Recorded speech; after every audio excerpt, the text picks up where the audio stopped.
What am I? I am many things. An extra-dimensional being, a peacekeeper, a guardian angel, a code holder. Call me what you wish. It's me, Ingrid! Greetings! Round one.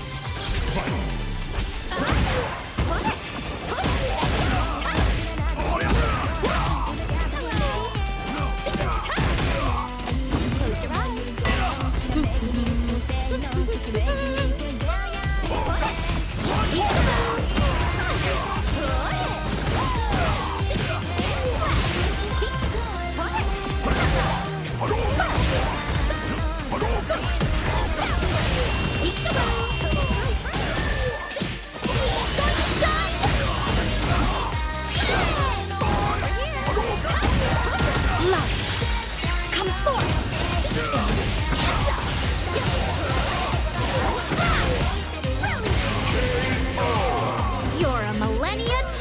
To beat me. Right on time.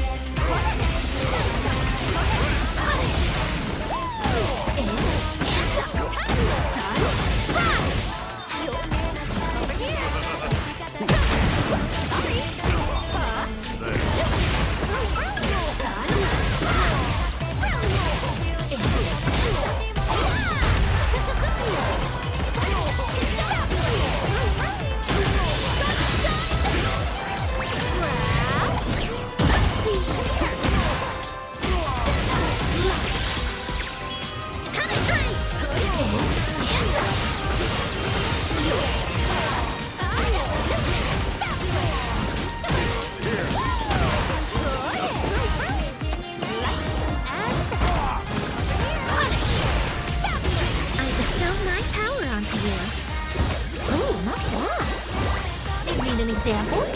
Here! Simple! K.O. Oh! Well, I can't say no to this. Off I go!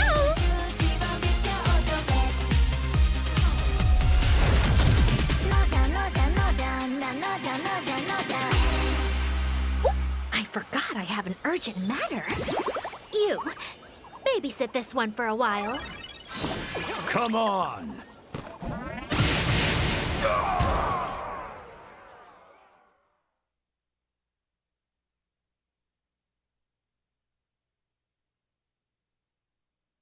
Come play with us at Capcom Town. The wait is over.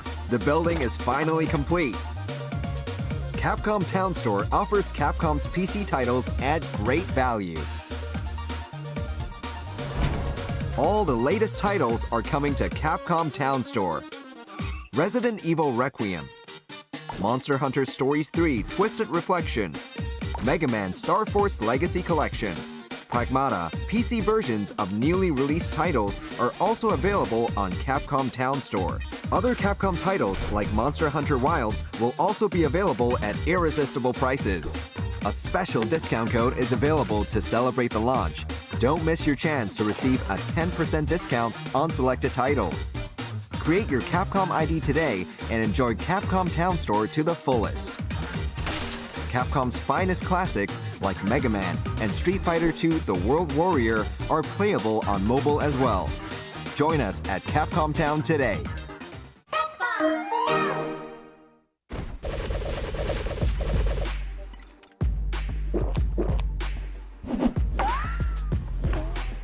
Red Bull gives you wings.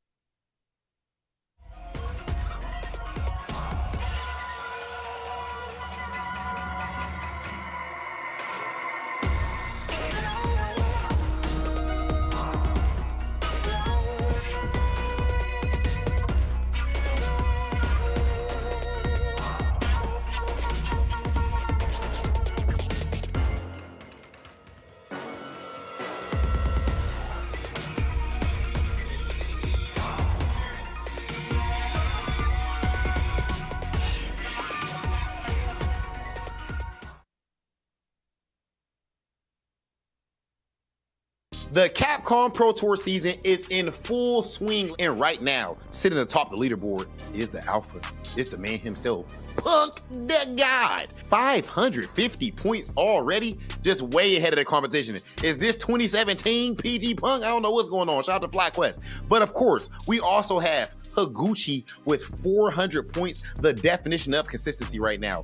Now, 15 years old only, in third place. That combo breaker second place finish that he had boosts him way up the leaderboards. Then we see Noah the prodigy, the showman, the trash talker, sometimes the bad guy, with 300 points as well, tied with Hanao. Kobayan and Junior are back-to-back in the number 5 and number 6 spots, both with Zangief. Trust Kobayan, trust Junior, they're getting it done. And then we have a bit of a traffic jam.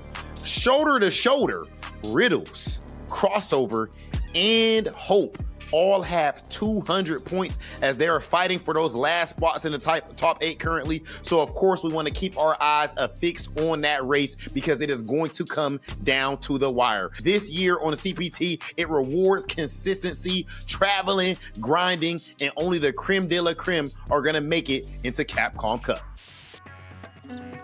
What's up, everybody? Yesterday, we actually got to see Punk take it with Ingrid. We have a chance to see that again because I know El Chicote has been waiting for this character for seems like 15 years or something like that. Yeah, bro. It feels like the character Ingrid is older than the person Chicote type stuff, you know what I mean? But definitely been around similar lengths. But yeah, I feel like he's been talking about Ingrid forever, right? Yeah, exactly. Knew him as a Rainbow Mika player in Street Fighter V, has obviously dabbled with a couple of characters here. Obviously, like our prominent Lily in NA for quite some time, but he's like, I'm about the Ingrid. I was like, what? It never made any sense to me, but he wasn't playing though, right? This character has come out, and he has been completely dedicated to her. And so clearly, obviously, welcome everybody. This is going to be the Midwest World Warrior. I'm James Chen. This is Ringe. We're here to bring you some World Warrior action from the NA regions. Yeah, and as I mentioned, Midwest is what we're going to be watching today. Yes, indeed. I feel like NA in general right now, we're all a little loosey-goosey coming off the Knicks win. I just feel like the aura of New York has spread throughout the rest of the country, and we're all just kind of feeling it right now. So definitely glad you all could join us for sure. Midwest CPT Top 8. We're going to be taking a look at a couple of qualifying matches before we actually get into that Top 8, of course. But there's so much cool stuff to be going on, especially with today's schedule, right, where we're talking about the Canada Midwest Top 8 and the regional finals pricing as well. Can never forget about that. The fact that these players are always looking to earn money when it comes to getting into Capcom Cup, right? It just in general to make sure they build to that space properly. Yeah, I think it's $2,000 for first place, second place getting $1,500. This is of course for the finals that takes place. So there's 5 weeks. You build up points, you get those points, you play in the finals, and if you take it, not only do you qualify for Capcom Cup, but you also get $2,000. Yes, sir. Kind of nice. Playing completely at home, but even if you're, don't feel like potentially you could actually, get into the top 8 and make some of this money, it's still worth it to enter these things, just have fun, play with people, and really test your mettle for not having to spend anything. Yeah, exactly. Free entry. So definitely not only encouraging, of course, the professional players that are looking to qualify for Capcom Cup, but if you're part of the region, there's no reason really not to get into the World Warrior. As James said, free to enter, can really connect you with your scene on an overall sense as well, right? Definitely get you in touch with different sparring partners and different locals that you could attend. So yeah, it's one of the best ways to get involved with the greater fighting game scene, not only in your region, but honestly worldwide. Yeah, absolutely. So again, we are here for the Midwest, but we have the top 8 established, but I don't know, do we want to look at the bracket now to spoil it? Because we're going to watch some of the replays of the matches that make it in there beforehand. Yeah, I was going to say, let's instead talk about some of the players of this region, right? You mentioned Chicote, obviously, on the Ingrid, most likely. That's how I've seen him posting tech, like day 17 Ingrid tech, day 18 Ingrid tech. Yeah, he's got numbering the days. Yeah, really legitimately, he's got new tech for every single day this character has been out, so I'm very much looking forward to watching him. And another player that I'm looking forward to watching, who fell short of top 8 last time we saw the Midwest, was a new member to this region in Psycho. Right? Oh, Psycho actually okay. competing in Midwest for CBT World Warrior this year rather than East Coast as he's done the past several years. So still on the Kimberly and whatnot, and definitely a huge danger for this region now. Yeah, absolutely. I mean, Psycho, God. I mean, we remember Psycho Blas at SFL. Like, Yeah, the finals. every single one of their matchups during the course of the entire season were like, they were like peak, absolute cinema kind of thing. 100%. But, obviously a lot of the regulars that we know here, for example, Jack, a player, but that's who we're going to see coming up here. This is to get into the top 8. So we are definitely going to watch some of these matches. So let me see the Jack match. We're going to get his opponent in a second as well. Couldn't quite hear, but we'll see what it comes up. Oh, Harms. Harms. That's okay. right. Yeah, Harms has been rocking the Alex. We saw him last time for the U.S. Midwest #1 as well. I believe he was rocking the Classic. There was an Alex that was rocking the Modern. Okay, it was Harms. All right. Yeah, there we go. Going through it. Nice little whip punish right there, right? Off of a light. That's not bad. I've been playing some Alex now myself, so it's going to be fun to watch this. Yeah, it's interesting. I mean, do you happen to know what modern Alex is missing? He's not missing a lot, and that's Okay. why I think Harms plays him. I think there's only like 1 or 2 normals that are missing in entirety. Right. So it's been interesting to see kind of how his approach has gone to it, and just in general, the different modern answers, because he doesn't have an invincible DP or anything, right? Right. So that quick trigger on the super is even extra valuable for him. Yeah, this character is a really tricky one to fight, honestly. It's Yeah. like if you're not aware. But, I mean, right now, Jack is just pressuring him in the corner over here. Jumping away. I like that. After coming out of the stance, if you see Alex go into the air at a farther range, you can kind of try to jump away from the stomp. Oh, try to bait something out right there, right, with that shallow drive Yeah. rush. Wanted Jack to reversal out. Oh, he actually beat it, but didn't confirm, and then too far for the command grab. Still anybody's game here. Jack very low on the drive. Doesn't want to press the gas because of that. Oh, there's that standing heavy. Oh, that's not enough to kill. Oh, my! It's not enough chip. It was too slow. And not enough chip, yeah. Yeah, I think that's why he said it right. He was trying to catch it. He's like, okay, even if it doesn't catch, then maybe it'll chip out, but Right. not quite, bruh. Oh, man, that was brutal. All right, well, that's a great round to start for Jack right here, because Harm's definitely posing a big threat there, and now Jack still manages to get away with the win. I like that offensive drive reversal as well. Get rid of the charge, heavy kick plus frames, plus knock him down the corner. Tax him for jumping out. Yeah, and there's that jumping heavy punch from Jury. It's so tricky. It looks like she's going to cross you up, and then she just kicks you in the front. Yeah, legit, bro. Oh, and that one, that's the thing, right? Those charge heavies from Alex, they're real tempting to press. They give huge reward, but they are extremely whip punishable. Jack with a nice little walk speed on Jury moves straight out of the range and takes the game. Yeah, I was looking at that drive gauge, and I was like, I think that's going to burn out. And then I just realized, nope, he's dead. Never mind. Yeah. He's not going to burn out. He's going to be dead. All right, so again, we haven't gotten to top 8 yet, so these are 2 out of 3 matches. Harms is going to stick with this modern Alex. Come on, Harms, you repping Alex. New York is on top right now, bro. You can't stomp on fireballs like that. Oh, man, tried the OD on Wake Up as well. I'm not sure if it was like a little frisky command grab or what, but couldn't quite get the whip punish on that throw either. But again, the heavies whip punish, man. That's the second one this round. He had also whipped the standing heavy kick charged, and Jack got a good whip punish on that too. So, and now the stomp not even reaching far enough there. You can aim it a little bit, but I don't know if that was the max distance it could go. Yeah, it still doesn't go full screen even when you do hold it forward, right? So I believe he did hold forward, and Jack was just still too far away. But that's the thing, right? With Alex, like, you got to pick your spots. Oh! Because his offense is super good once it gets started, but getting it started can be difficult. Oh, if you're not like playing careful. If you're just trying to brute force your way in, it's not going to go well against somebody like Jack. Yeah, and especially, and talked about it, no invincible DP. The corner becomes a problem now. I don't even think he needs a reset. No, he's just going to finish it off right there with the Feng Shui engine. Well done to Jack.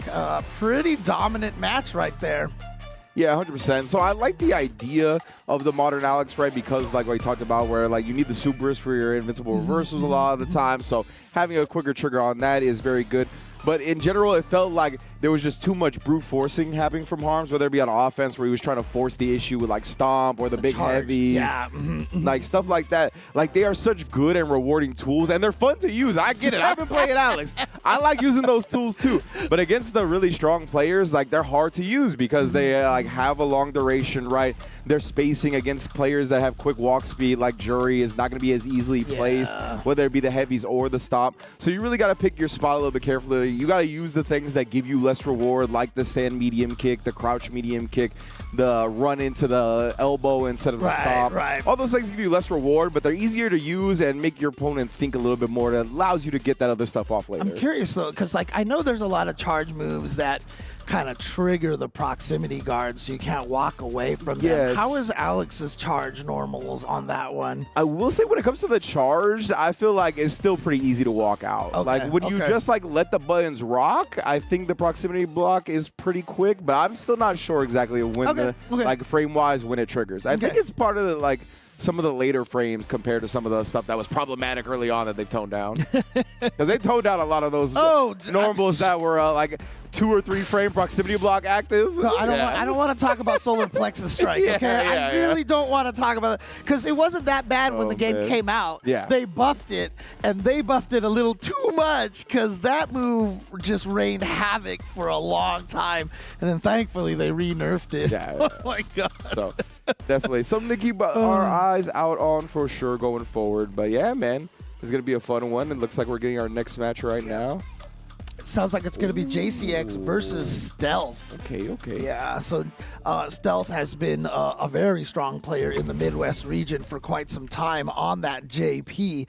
JCX, I mean, I'm not as familiar with JCX, but I know I've seen the name a bunch of times. So. Yeah, I was going to say, I've seen the name, very familiar, has been around the block when it comes to Street Fighter. We'll see, Stealth, as you mentioned, has been a mainstay in the Texas scene from the fighting game community for quite some time. So looking forward to seeing him go off here today. Yeah, JP, another one of those popular characters currently in the meta. Yeah, boy, JP is never going nowhere. That is for sure. I mean, he was a character that got nerfed, and then Capcom actually was like, sorry. Yeah. They actually gave him his stuff back. Yeah, they were like, that head and pull on the crouch heavy punch that we took away, you can get that back. I don't know why we did that. We were tripping with that one, JP. Go ahead and have that. Yeah, but obviously, clearly one of the characters right now many people are talking about as one of the strongest in the game. They even gave him a nice little buff when the departure window is out like that. He can cancel crouching medium kick and stuff into it. It's crazy. Oh, no, the spike caught him. All right, now we're going off in the level 1 for the kill. Okay, he spent it all. He was like, yep, we're going all in here, so... Yeah, he's not going to waste any meter, or I shouldn't say waste, but he's not going to try to preserve the meter to take it to the next round. Rather, just spin the level 1 here, especially with JP's level 2s being so potent, right? You might as well make sure, as long as you got that level 2 coming, big donkey kick off of the drive rush to bait the check. You saw that Hasho kick, the intentional whiff on the Hasho. That was deep. That was a safe jump setup, but JCX didn't believe it. But this corner pressure is going ham. But we're going to get the back throw. Obviously, a lot of scaling on this, but it's the side switch, and now JP's ability to mix you up. There's the 50-50. He's got the low and the high options. He went high that time. Now we're going to just continue actually burn JCX out. I would have liked to see where he started on his drive meter, because it felt like he was in the green, and now he's in the gray. Yeah. Oh, that wasn't even a combo. But it doesn't matter. Stealth still gets the throw, still gets the win. That was wild stuff from Stealth, but that's what we expect. I mean, he's a tech monster as well. Plays a lot of fighting games, is very well versed on the execution side of things. So when you got a player like that, you best believe if they're piloting JP, a lot of the tech is going to be shown off. I always just love the fact that a lot of these, you see that cancel right there.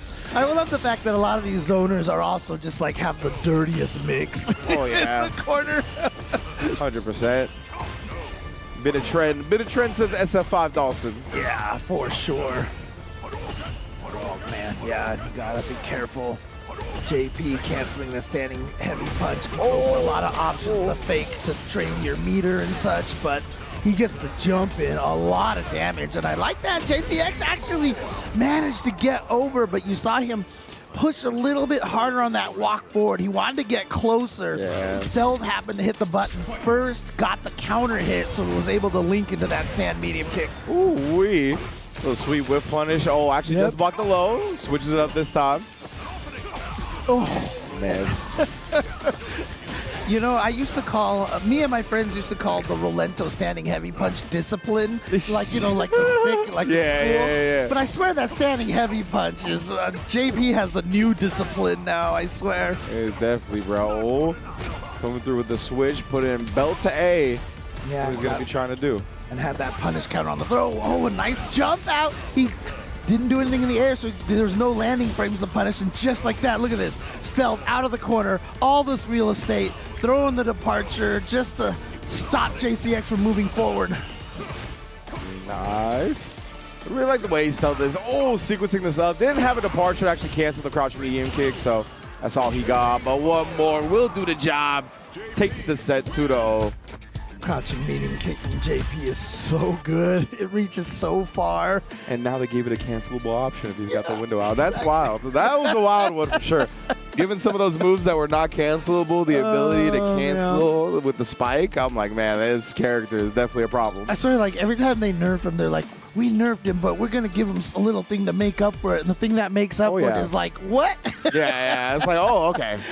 He seems pretty good still. Yeah. No, but it's cool, though. I mean, I always like that because JP is still very, very unique style character, even in terms of the entire Street Fighter history. Yeah. So it's really cool to see. 100%. Honestly, one of my favorite characters in this game. Like, legitimately, even though, you know, he can be obnoxious to play against sometimes. Yeah. But also his background music is sick. We should play it all the time, right? At every possible moment, I feel I'm sure like, the people would love that, absolutely. But yeah, I really like the way Stealth was structuring some of the things. I lost my train of thought. Sorry. You heard the music and you're like, no, man, no. They turned it up in our headphones. Yeah, why did you manifest this, James? What are you doing? Got me my good. God.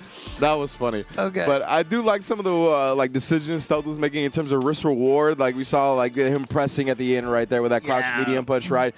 When the Ryu was trying to move forward. That's a common scenario in the game when you have such a significant life lead. The opponent feels the need to get closer to try to get something big going, right? Whether it's the damage, whether it's the like Oki loop that they can do. They need to get really close to do that most of the time. So I like Stealth pressing a button in that instance. Even if they go for something like that will frame trap the crouch medium punch in that instance, it's still not going to be a huge reward. It'll be decent. They'll have to spin drive rush cancel to get big damage, and then you still have such a life lead even after eating that it's not a big deal. And you also see, too, like when someone has a big life lead and the person in the deficit, you know, gets the throw or gets a knockdown, like that's one of the best times to go for a wake-up ODDP because people are like, here's my chance, got to exact my mix. And they're just not thinking about that potential wake-up move. So yeah, we've seen it, like, I mean, we've been commentating for so long now. We've seen it, like, so many times, right, where the person is, there's one person dominating, the other person finally gets their chance, and on their first attempt at a meaty, they get, like, ODDP, and they just die and lose the round. Like, it's happened so much. Oh, man. But, all right, let's see if we have any other matches coming up here. So far we know that Just a Kid and Stealth have made it into the top 8, and I do believe they'll be going up against each other. Okay. But we do have our next match coming up here, so. Yeah, I believe we're going to be seeing Soda here. Going to be coming up.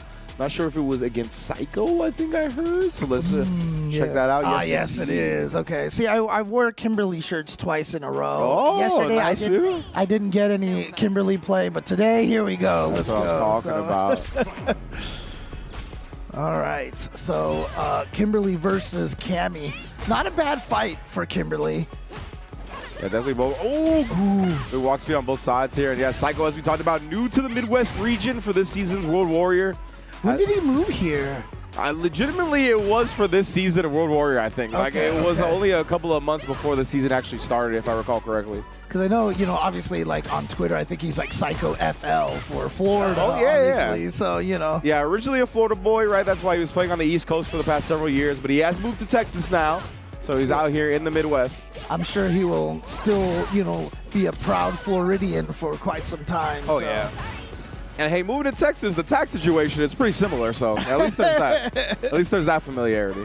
Oh no! Texas. And speaking of familiarity, he should be familiar with this matchup, right? True, But he didn't yeah. get like reset in the middle. That looked Yeah, like. He didn't yeah. get 4 hits. That was strange stuff. But obviously, Psycho, when he was in Florida, was living with Punk for multiple years, so has plenty of Cammy matchup experience. But that's always a gift and a curse. Ooh, what the heck? I don't know if that spin knuckle was intentional right there because she definitely could have punished that slide. That was too close. Oh, yep, good block. That is definitely safe when you block that Tatsu like that. Yeah, as I say, trying to beat. Oh, wake up option, but instead just presses the stand medium kick, sent the driver's cancel afterwards. Oh, the double cancel. No, that's not going to work because it's Cammy. Oh, he missed it. Just did it a little bit too early. Yeah, it's one of the double cans. Before it was like only jury on the single cans, but now the double cans, Yeah. like it hits everybody. Yeah, 100%. You can see the evolution of Kimberly and the strength of her as a character. With stuff like the double can setups, gets the light kick again, sent the driver's cancel, was able to confirm for a kill while not spinning any meter. That's big here. Yeah. Psycho. I mean, it's always a tough one for Kimberly because obviously she gets powered up when she gets to level 3, but you'd rather save it for the last round like this no matter what. So, Yeah, you have to resume Cycle. Maybe spins it very early. He gets a hit that he likes. ooh, good deep. Oh, there we go. The walk up, crouching medium kick caught Soda flinching right here. Yeah, good stuff from Cycle. Well, time with the buttons. He just jumps in. That was definitely not a safe jump. No, it's not. But Soda unprepared for it. Does find a clip off the dive kick. Let's put the plus frames and just waited a second, but that ended up in a trade. Yeah, you saw that like delay crouch jab from Psycho there. Yeah, and Soda, he didn't really need to delay much because Psycho had no reversal options really besides drive reversal.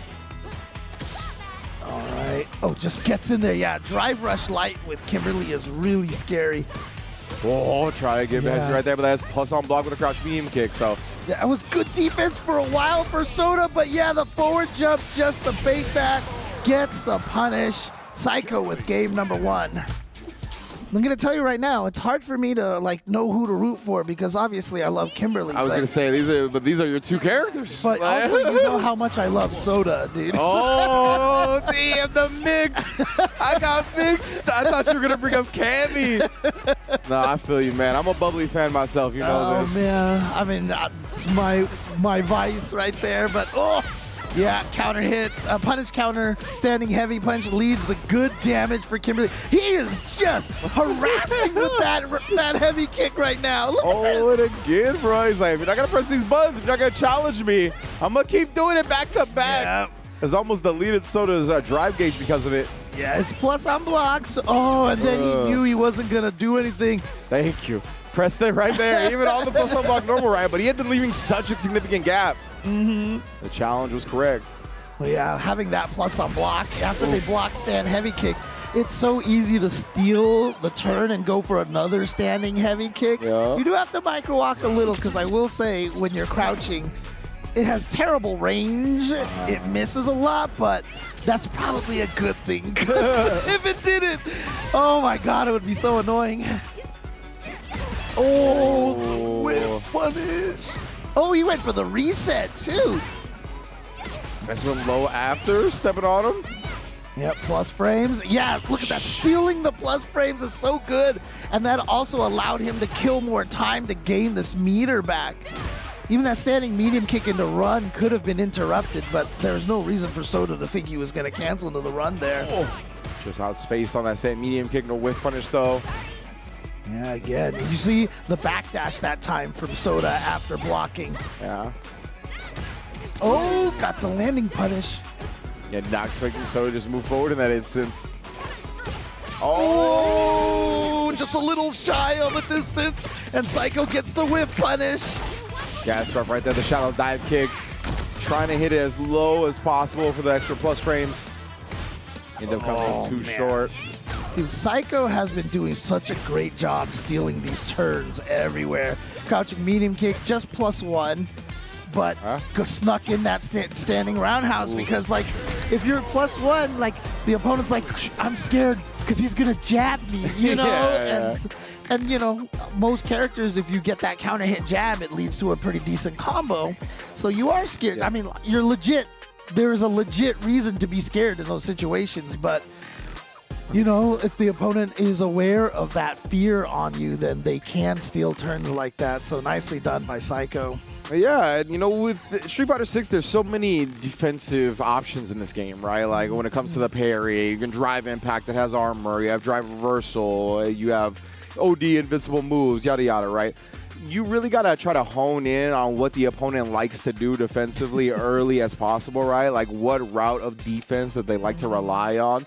And I think what Psycho really identified right there was that his opponent was not really doing a lot of fuzzy buttons or fuzzy options, right? Yeah. There was a lot of just no 4-frame mashing. Yeah, there wasn't a lot of like delay button presses, delay text or anything like that. It was like straight commitment to blocking. Yep. So because of that, that means he got to bully the drive gauge a lot with like back-to-back stand heavy kicks, these plus frame setups into stand heavy kick, like leaving like 9-10 frame gaps between buttons because he knows the opponent isn't really having like a delayed timing that's gonna blow up something like that. So really good identification from Psycho, and then just rolled from there. Yeah, and those are things that, you know, you intentionally try to test out early on. Yep. You just have certain sequences, like, or maybe, you know, the first time they block standing heavy kick, you throw out a low jab, and maybe you counter hit them, or they block, you try it again, and they block again, and then you're like, okay, I can start stealing some turns now. And, you know, that's where you get in there. Or you try the heavy kick, and then they do jab you, and like, oh, I see, you're delay jabbing. Yes, and then, exactly, you know, you can, as I've always said, like, if playing a perfect match doesn't mean you win with perfects, right? No, you have to learn. You have to get some information. Sometimes it costs part of your life. Yeah, 100%, right? Like, a lot of the times perfects in fighting games come from just getting steamrolled, where it was just like, it's a very strong offensive character. You guessed wrong on your wake-ups, the round is over. It happens, you know what I mean? But, like, when you like dissect somebody and like outplay them, like it's not usually a perfect, right? It's like usually they got like one hit and then you never let that type of hit happen again. Exactly. So yeah, it's definitely quite different when it comes to that type of seasoning. And then on top of that, Kimberly can steamroll you pretty well. Yeah. So it's and like, then there are actual like perfect rounds where it's just like, you don't want to give Kimberly the psychological advantage against you because she's just gonna maul you at that point. So but that means Psycho, I believe, is in the top 8 on winner's side as well. Should be. I hopefully will get the last match to find out, you know, who is the last player on the top side. Of course, all you guys, if you're staring at the brackets of Match Arena right now, you already know, so don't spoil it in chat. You know, we want to let some of the people have some excitement here. So yeah, but it looks like we're getting our next match here. Oh, it's going to be El Chicote coming up here. And it's going to be going against Jukes. Now, the interesting thing about Jukes is, like, okay, we've been seeing all these winner side top 8 matches. Where's Dual Kevin? Jukes was the one that actually sent Dual Kevin to loser's bracket. So Indeed. So Dual Kevin, from what I know, is still live down there, but did get sent to losers by our jury player here. Which, again, is a bit surprising, right? Because Dual Rashid, Dual Kevin versus Jack has been like the top 2 of the Midwest for quite some time, right? In this matchup where it was Rashid versus Jury. So you would imagine that he has plenty of experience. But again, that's a gift and a curse. The player can just play different, do stuff that you're not expecting. That's probably what happened to Dual Kevin. But right now we got Chicote, and actually not on the Ingrid, on the Lily to start. Yeah, interesting. And I do like Dual Rashid. Trust me, the amount of times during Street Fighter 4 that I just called Adon Gamer B, no matter who was using him, jeez. You're just so used to seeing that character and saying Gamer B. Yeah, bro. Oh, wow. Knows that the light into the Condor Spire is not going to work. Not a true block string.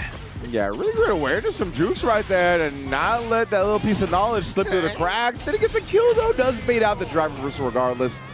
Like it a lot. Okay, so Jukes with the potential here, maybe to take out Dual Kevin and then El Chicote back to... It's just one round. It's early, but it's a good start for Jukes. Yeah, man, that would be wild confidence booster for sure. Yeah. All right. Oh, no. Yeah, you got to watch out. Lily has a little bit of extra range thanks to those weapons. Forgot what they're called, but... Yeah, it's very hard to pronounce, honestly. I've been forgetting myself. Like, I feel like I need to be accurate on that so I can also be accurate on Yasmin's weapon as well. Yeah, that's fair, 100%. Got that Filipino blade. Yeah. These are Mexican weapons, and I am Mexican. I still can't tell you the name, so don't feel bad. All right, fair. Oh, try to pick him out right there and go low, but Juke's really holding the drive, the drive parry. Look at the drive gauge as a result, but Juke's not having a chance to spend any of it. Because, like, you block some of those counter spires, you might want to go for the drive reversal. And, yeah, Chakotay's like, throw me, go ahead. Oh, not only the delay button pressed, but also pressed a slow button. Yeah. So that, if Jukes was trying to do an option select pressing the button during the block stun, that's what got him right there. Yeah, it was a nice little delay setup, blow up. Or excuse me, a setup to blow up the delay. And then going for the swing off of the stock. He had 3 stocks, spends 1, and now he's got 2 stocks. 1 drive rush cancel available in the books. So 1 hit will win. Nice. Level 2. Woohoo! The damage. Ow. More than enough right there. Chakotay with a snipe over the fireball and the condor into the level 2. I love to see it. Vicious was pointing out, he said we had an Ingrid versus Ken match. Oh no, it was Terry match. And Ingrid looks so tiny in that versus screen compared to Terry. And then we were talking about, like, if we had ever had a Lily versus Ingrid match, like the entire top half of the screen's useless. Gotta sell that for advertising space. Suzuki, we can put your advertisement here. Yeah, right, there you go. Perfect. Oh, jeez. Ow! 2 perfects in a row here for El Chakotay. And, like I said, that first round for Jukes looked really good, but that was Chakotay gathering information, because look what's going on now. Precisely. The first round is always intel. Yeah. Chakotay putting that intel to great use right now. Again, just taking that space to get all the win stocks available. Really bully with that spire like we've seen before. But Jukes, nice little frame trap. Oh, the read! See, another perfect example right there. He's probably seen Jukes backdash in that situation several times. And now goes for the throw, and here we go, trapped in the corner. All right, Jukes does manage to get out. Not an anti-air forward either, tax free on the escape. Yep, nice spacing right now for Jukes to get that throw, but just out of there. Empty low into the command throw, the OD one at that. The damage is gonna be enough. Chakotay 2-0, so he will be the last player on winner's side. And he's gonna be going up against, who did we just see? Psycho. Yeah, Psycho, exactly. Yeah, so it should be Psycho versus El Chakotay, which I'll be interested to see if he sticks with the Lily or goes with the Ingrid. Like we talked about, the Ingrid has been all over the Twitter, all over his stream. That's really the character that he's been focusing on. But you can see when it's business time, Lily is still in that back pocket. So I'll be interested to see what he pulls out for top 8. I mean, like we were talking about this because obviously Punk won with Ingrid yesterday for the East Coast World Warrior. But I was saying that I feel like, Cammy and Ingrid is a really nice little pair of characters to have, I'm trying to wonder, because obviously Lily plays a little slower defensively, which is kind of Ingrid-ish, right? So I'm wondering if he's going to try to keep both characters or if he's really just going to try to shift over to pure Ingrid after a while, Yeah, it'll be interesting, especially because to me, Chakotay strikes me more as somebody that's trying to use the unique parts of Ingrid a little bit more than Punk. Punk is just so good fundamentally that it's like whatever he picks, you're going to have a really hard time defeating. Yeah. So obviously he showed off some cool Ingrid stuff. But it's just his fundamental game is so strong that it's like, bruh. Just gonna quickly add in there, the amount of times that he just whiff punishes with that standing roundhouse, that standing heavy kick. I mean, it looks really good, but that's also Punk, right? Yeah, it's like he's the best at whiff punishing, so. Exactly. So when you see stuff like that, obviously he's gonna have the rewards to back it up. So yeah. Great stuff from Punk yesterday. Hopefully we get to see the Ingrid from Tay later on today. We'll get to we'll definitely keep an eye on that. That's probably my most anticipated round 1 top 8 match. Is that Chakotay versus Psycho. Yeah, but we've definitely got some losers matches as well. And it sounds like we're going to be seeing that duel, Kevin, and going up against JCX, who we did see just lose. And so, you know, it's always one of those things where you're like right outside of top 8. When you lose 2 in a row, it's like frustrating. So let's see if he can prevent that from happening and maybe, you know, get an upset against Duel Kevin, because clearly Duel Kevin is one of the strongest in the country right now. Yeah, 100%. Has been one of the most consistent NA performers when it comes to Street Fighter 6 offline international competition. Right now, we are on the online regional competition. Yeah, I mean, I got the OD uppercut block. You usually see a lot of people go for OD uppercuts early because you're not going to get completely smoked because they don't have any super meters built up yet. Yeah, right. The consequences you face are less so than later on. Yeah, but it was still a lot. As you can see, JCX needs to find a way to make a comeback, but the punish counter on the run slide, giving him the ability to link afterwards. Very, very nice. Yeah, you know, Kevin with round 1. you might not feel the full brunt of an optimal damage punish, right? But it all adds up, right? Now, Duel Kevin is very close to level 2 in this round as well off of that punish combo. So, stuff that might not seem as consequential in the moment definitely comes back to hurt as we get the Isar on the screen now. Yeah. Yeah, you're going to feel very sorry for letting him get all that meter there. Ugh. Look at this, just the throw loops, and you know what? Duel Kevin's okay with that. I think he was just gonna keep going for throws to see if JCX would eventually stop him like that. Got the link. Set up into the empty. That setup is so good for Rashid because it legit sets up a high-low throw mix-up right there. Legitimately, bro, so difficult to get out of. And the thing that makes it even extra good is it's a safe jump too. So like if you actually wake up with the ODDP, you block it. So Indeed. almost every ODDP is 6-frame startup in this game. So they're all safe jumpable. Oh, not wow! Perfect parry against Drive Rush, standing light punch. Oh, man. Put him in Marvel. Put him in Marvel. Hopefully one day. Oh, no confirm because he was low on the drive gauge, right? He just got back above 3 bars after that donkey kick, so didn't want to burn himself out. The drivers cancel, solar plexus, not pressed into. Oh, man. Let's try to chase him down. Nice, perfect parry. Couldn't quite get the punish, but he did walk forward, so I don't think he was looking for the punish necessarily. Here we go, gets the throw, and now here comes the Isar. Oh, what do you do? What do you do? Ah! It is fitting that the best Rashid is in the Midwest, because that's where they got to deal with the tornadoes. That's right. You know? It's true. I never seen a tornado in my life. As a West Coast boy myself, I have never seen one.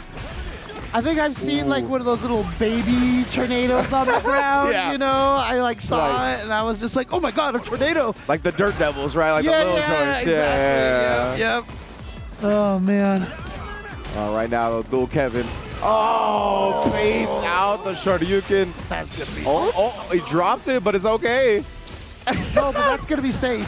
Oh, no, never mind. Duel Kevin knew how to block, knew how to punish that, because if you charge that level 2 up, you saw how far it pushes you away. And, you know, a lot of times people are like, they forget. Yeah. And they block that. And they're like, what? How do I? But Duel Kevin's like, nope, I didn't forget. I know how to punish this thing. And so he had the whole optimal punish, drive rush, and heavy punch all ready to go. Yeah, that was nice, right? Just making sure he held the parry the whole time so he could just immediately drive rush after blocking it. Very smart stuff. You know, that Isar pun you had right there, Sorry. definitely, no, it reminded me of something. It reminded me of a tweet that I found that is definitely your burner account. Okay, okay. Your burner What account. did the We're going to tweet say? expose it right now. What did the tweet say? You've been watching the World Cup, right, James? Oh. So James has been watching the World Cup, and somebody asked him, name three Qatar players. And you said George Harrison, Eric Clapton, and Jimi Hendrix. And I know that was you. So you can tell all these people that is his burner account. Let it be known. Oh, man. I got you, bro. Shouts to everybody watching the World I don't know Cup. what you're talking about, dude. I don't know what you're talking about. Yeah, so. okay, James. I got you, brother. But yeah, that is going to be almost all of top 8. We have a lot of our players now qualified in there. A lot of the familiar faces you're used to seeing. You've seen Dual Kevin play. You've seen Psycho play. You've seen El Chicote play. You've seen Jack play. Yeah. Right, so there's a lot of people. I know Rob TV has been entering the World Warriors as well. It looked That's right. Huh. Yeah, it looked like he just fell short of top 16 this week. Okay, but okay, I think, okay. yeah, a lot of the time when it comes to Rob, when I've seen him play already, he's already honestly quite good against the other strong players. He won like a little local recently, right? He won like a online or tournament. something? As well. He is very good against the other good players. Okay. But like it's one of those things, right, where I feel like he hasn't gotten the full like offensive game plan to deal with the players that he hasn't really faced a lot yet. And I mean, I don't know if Rob's watching this right now. He's like, man, but like I'm really actually surprised he's gone with the Cammy.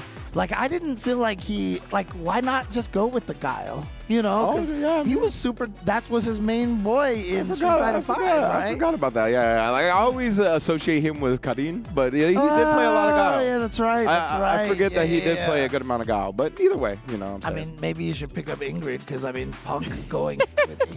I mean, Vicious is pointing out that Karin had the Ingrid costume, right? True. So, you know, I mean, maybe that's the way you go. So You just got to whiff punish like Punk, you know? yeah, exactly. It's not hard. Easy. Oh, I mean, it is one of my favorite things. Like when I talk to Psycho, I'm like, dude, your footsies with Kimberly is so good. Like your whiff punishing, and he's like, when you live with Punk, you have to learn this. Yeah, exactly. There's no choice whatsoever. Otherwise, you're forced to level up your ground game. But it looks like we're going to get another qualifying match for y'all before we get into that top 8. I believe it's going to be Harms versus Magnegro, if I'm not mistaken. Okay. Gotcha. Magnegro. He's been in. He's a Texas player for the longest time. Yeah, he's been around playing Bison since I literally got into the scene. Yeah, I remember watching him all the time in Street Fighter 4. Yep. He had a really strong Bison, so yeah. Harms, of course, still sticking with that modern Alex. Let's see if that kind of comes into play here. Another thing I want to see Harms do a little bit more on the Alex is risk the wake-up drive reversal, especially when you have a lot of drive meter like this. Like, again, you don't have a lot of answers, right? Oh, as Alex, but that time stays perfectly out of range. Nice little combo, too. Yeah, I like the no shimmy. Oh, that's going to be a punish. Yeah, not too much. You just want to take the knockdown for the Oki. That's plus frames off of the Lariat. Right. As you saw, drive rush to keep the throw loop true. Gonna do it one more time. Oh, he tried to get him standing, and Magnegro finds the right counter poke right there. Oh, he actually got the perfect parry, but it was imperfect. He must have been holding down back.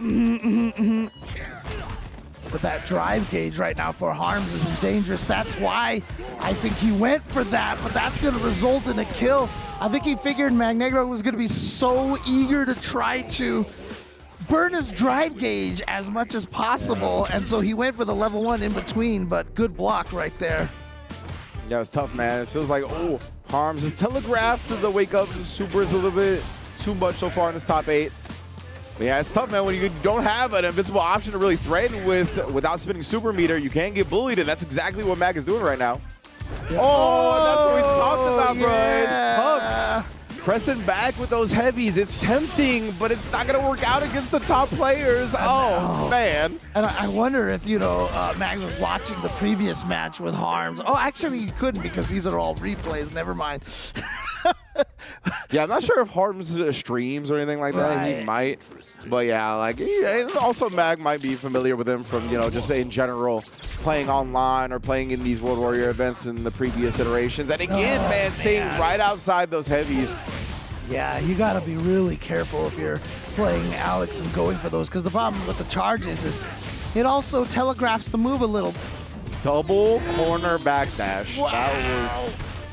That was crazy. Yeah, I cannot believe he didn't actually pay for that. I know. But yeah, because of the extended startup from charging those normals, if you're at the right distance, it makes it so easy to whiff punish them. The stomp Magnegro 1 round away. Dude, from the top rope, and there wasn't even a rope, dude. Yeah, bro. Jumped up Just there. rose up. Rosanante. Yeah. Oh, man. All right. The plus frames all day, every day. Harms now again trying to press back. Yeah. And you saw that heavy got counter hit this time, but does force his way in there. I was going to say, I have to deal with the plus frames. I like it. It's the command throw. Not going to get too much pressure off of that, as usual. Yeah, there's stuff you can do. You can definitely drive rush in and press a button early enough to beat any of the wake-up buttons. Okay. You can do like a jump with a heavy kick. But instead, yeah, kind of was a little bit passive about the approach afterwards. Look at this footsies right now. Yeah. So, oh, man, that was calculated, but he drops the combo. But the reactions against the drive impact. What are you trying? And that's going to be a quick 2 games in a row right there for Magneto. So good job to him. And this is kind of that, like, in sequence is kind of what I'm talking about when, like, having the little stuff put together to deal with the SF6 of it all, right? Yes, That's the stuff that I think Rob is missing a little bit of. Like, he knows how to play high-level Street Fighter. Even, like, in Street Fighter 6. Yeah. He super knows how to play high-level Street Fighter in this. But you gotta put certain things to the forefront of your mind so quick in this game, and in a lot of the time, those things come to the forefront on something that happens very, very quickly in the game itself, right? Yep. Like, so you burn yourself out because you dropped your combo. Now you immediately have to put to the forefront of your mind that the opponent is going to try to DI you at some point. And it's not about the corner anymore. It's about they're just going to try to interrupt your pressure with a DI. Yes, yeah. So Mag immediately knows that, right? You could tell Mag has played this game a lot, has dealt with a lot of online players, and was just immediately ready with the level 3. Yeah, and honestly, that's like one of my favorite things about the whole drive system in this game, because it, you know, a lot of the times when you play a fighting game like this, it's just like, okay, here's my B&B, et cetera, et cetera. Oh, this is what I'm just going to do. But in this game, you'd be like, do I want to spend the drive rush cancel? How low is he? Do I want to go to a route that lets me combo into a drive impact or a level 1, et cetera? So you've got to be thinking about those drive gauges, because honestly, the difference between like the players who are really, really strong and then the top players, I feel like is the more precise, careful drive gauge management of both the characters, you know? Yeah, absolutely. I mean, you see, that's one of the most popular answers from the top level players when they get asked, like, what separates the 1900 to 2K or the 2K to the people that are super elite? You know what I mean? It's a lot when it comes to that drive meter, but it seems like we're getting another match, if I heard Jukes versus Ronin, I believe. Oh, okay. Jukes versus Ronin. Ronin is not a player that I have heard the name of too much, but I think is a Guile player. Oh, yeah, there he is. Okay. Let's get this mission I started. was expecting a Ryu, just given the name. Yeah, that's right. But Guile works. Guile works. Oh, my goodness. And he is an aggressive Guile. Okay. One you do not usually see dictating the pace this early. Yeah. I like this, though. Establishing the throw, now building the drive meter back up just by sending the booms out, right? Yeah, but I like that approach, though, because obviously now he's back to the sonic booms. If you can establish that lead with Guile, it's so important, because now they gotta get in on you, and that's when you can get them to start. Oh, the fact that ground bounces now. Oh, man. Wow, nice little conversion as well. Running ready with a flash kick. It just looks so weird. It does. Punches you, and you're just like, ugh. Little trampoline floor. Yeah. Oh, finally. Yep. Good jump timing. Here we go. Nice jump out against the throw. And so he escapes that corner basically for free. Didn't even get caught by like a cross cut or anything. Oh, man. Ronin, I was going to say, Ronin just really likes to get aggressive, though. You can tell multiple times now. Even with a life lead, he was willing to go in right there. Swan make something happen. Jukes, on the other hand, has been very patient. Yeah, I mean, very even in life right here between both of these players. Builds up one of those feng shui stocks. Oh, no hits here, though. He just tried the perfect parry. It's going to allow Jukes to sneak with a lead, and now another throw builds that. Oh, that fireball's going to keep going. Oh, no! He tried to throw too early. Oh, my He had the combo. You tried to reset. That was greed. I just don't think he thought it was going to hit, and he's burned out, so look how much chip damage he's taken. Force. Dude, the hopping is making me laugh. He got him! Oh. That was the only thing he could hit you with. You have to low block in that situation. Distance, bro. But that goes back to the proximity block things we were talking about, right? Like, you just don't, like, not to say that that has quick proximity block or whatever, but you just think you're going to be able to walk out, but then you get frozen in place. Right. And the sweep barely hits you by a pixel. Yeah. It's actually one of my favorite moves of Marisa with the charge crouching heavy kick. Oh, yeah. You just do that, and they added the ability for it to have that proximity guard, and so like people just stand there and then they get hit. Like, why am I not moving? Ooh. So interrupt there. And Okay. Got the shimmy. Gonna go for the level 1 route here, just to keep that drive gauge a little bit more, in danger for Ronan, but what a jump in for Ronan. indeed here, going to be setting up the shot with the booms as well. Quick little drive reversal off, but immediate check, right? Didn't believe in the pressure. Very smart. I mean, Jukes went for that drive reversal kind of like to burn himself out under his own condition, but immediately with that counter poke from from Ronan, turned that all around. And then Ronan, he tried to find the overhead again. Was willing to risk himself being in burnout, but I feel like he hasn't felt the pressure of it too hard, right? He's just been able to play such good defense while grade that it hasn't really mattered. Checks the drive rush, takes the game. Yep, and there we go. Let's get this mission started. I like how he times it. Yeah. All right. Interesting. Yeah, we saw the drive rush swift throw, perhaps trying to bait out an ODDP response from Jury. Yeah, because Jury doesn't really have good ways to get around the fireball. And that is one of the reasons why I've heard Jury players really dislike this fight, because obviously it's harder for her to throw, faster fireballs because she's got to charge, etc. So she's just kind of stuck dealing with this sonic boom spam. And yeah, so far Jukes, he's been parrying them. I know he's trying to perfect parry them so you can do the perfect parry jump thing, to catch people spamming projectiles, but he just hasn't been consistent with perfect parrying the sonic booms yet. Yeah, and Rodent's spacing has been pretty good as well, right? Throwing all the sonic booms while Jukes is pretty far away, but now we got a chance. Nice job going with the long distance button. Shut down the wake up option for Ronan. Ooh, trying to bait out the flash kick there. Didn't give it to him. Oh!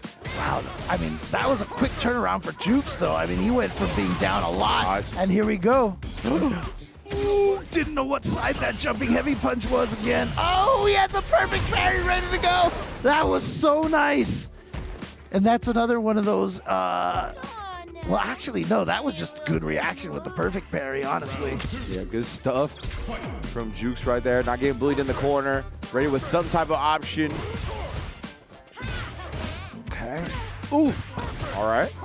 Yeah, it looked like he pressed the button and just got caught there. Oh, he saw green and that said go. Just went for the OD flash kick. What follows green, the slow down yellow. OD flash kick, put Jukes back, but Renko kicks and throws whatever button Ronan was waking up with. Dude, he was holding on to that for a long time. Good backdash. I'm always so impressed when players get the backdash punish against the meaty throw. No, was that intentional? Yikes, I'm not sure, if he was trying to sneak into stock in that moment and it was just the most fortunate time to jump in the world, or if it was a little error. Either way, though, Ronan's on set point now. Because Gyro has some really good range on his normals. I didn't feel like that was a safe distance to throw out that pull-out charge at all. It definitely felt strange. Okay, there we go. This time got the anti-air, but again, the wake-up from Ronan. He's not scared. He's going to do it. Oh, was not blocking, overheading, let go of the parry, so it was a full punish counter. No. Oh, no indeed. That's a huge lead for Ronan. Damage. Oh, good defense that time, but Jukes does have that CA. Oh, he's going to go for the mix instead. And so I love that drive reversal just to kind of get him back there, because if she can't get in, oh, never mind. She's in. Oh, but not that aggressive. Yeah, that's tough, right? The function was already over. Really got one gambit with it. Oh, but then DI finally calling out the projectiles. And it's a burnout. He could get the drive impact, but Ronan just built the level 1. Tried to bait something out. Tried to bait it out again, and then Ronan with the gall, the dash forward while in burnout and press the button. That's definitely moly. That gets me all the time too. When my opponent is in burnout and they dash at me and press the button, I get counter hit so often. Because I'm like, you're burnt out. Why are you dashing at me, bro? I mean, the crazy thing about it is I think right there is one of those situations where, you know, Ronan just built that level 1. He's in burnout. He's really, really looking for that drive impact, right? And I feel like Juke's trying to bait out the super by doing drive rush whiff. Might not, because like I don't know if Ronan was ready to throw out a super on a wake-up situation like that. You know what I mean? Yeah, it's hard, right? That is definitely but you're right. That is the read they went for. They're like, okay, I think the guy was going to be pressing a super on wake-up, right? I think Ronan's that's what he's going to do. Unfortunately, was not the thing that ended up happening, so fell a little bit short. And to be fair, if Ronan did wake up with a super, he would have been like, look at me, I'm a genius. But it didn't work out that way. That's sometimes just how the cookie crumbles. So. Indeed. So I think we're getting our last match before we hop into top 8 now is going to be Soda versus Davey, if I am not mistaken. Okay. Which we did see Soda on the Cammy a little bit earlier. That's right. And Davey, going to be going with Modern Mai.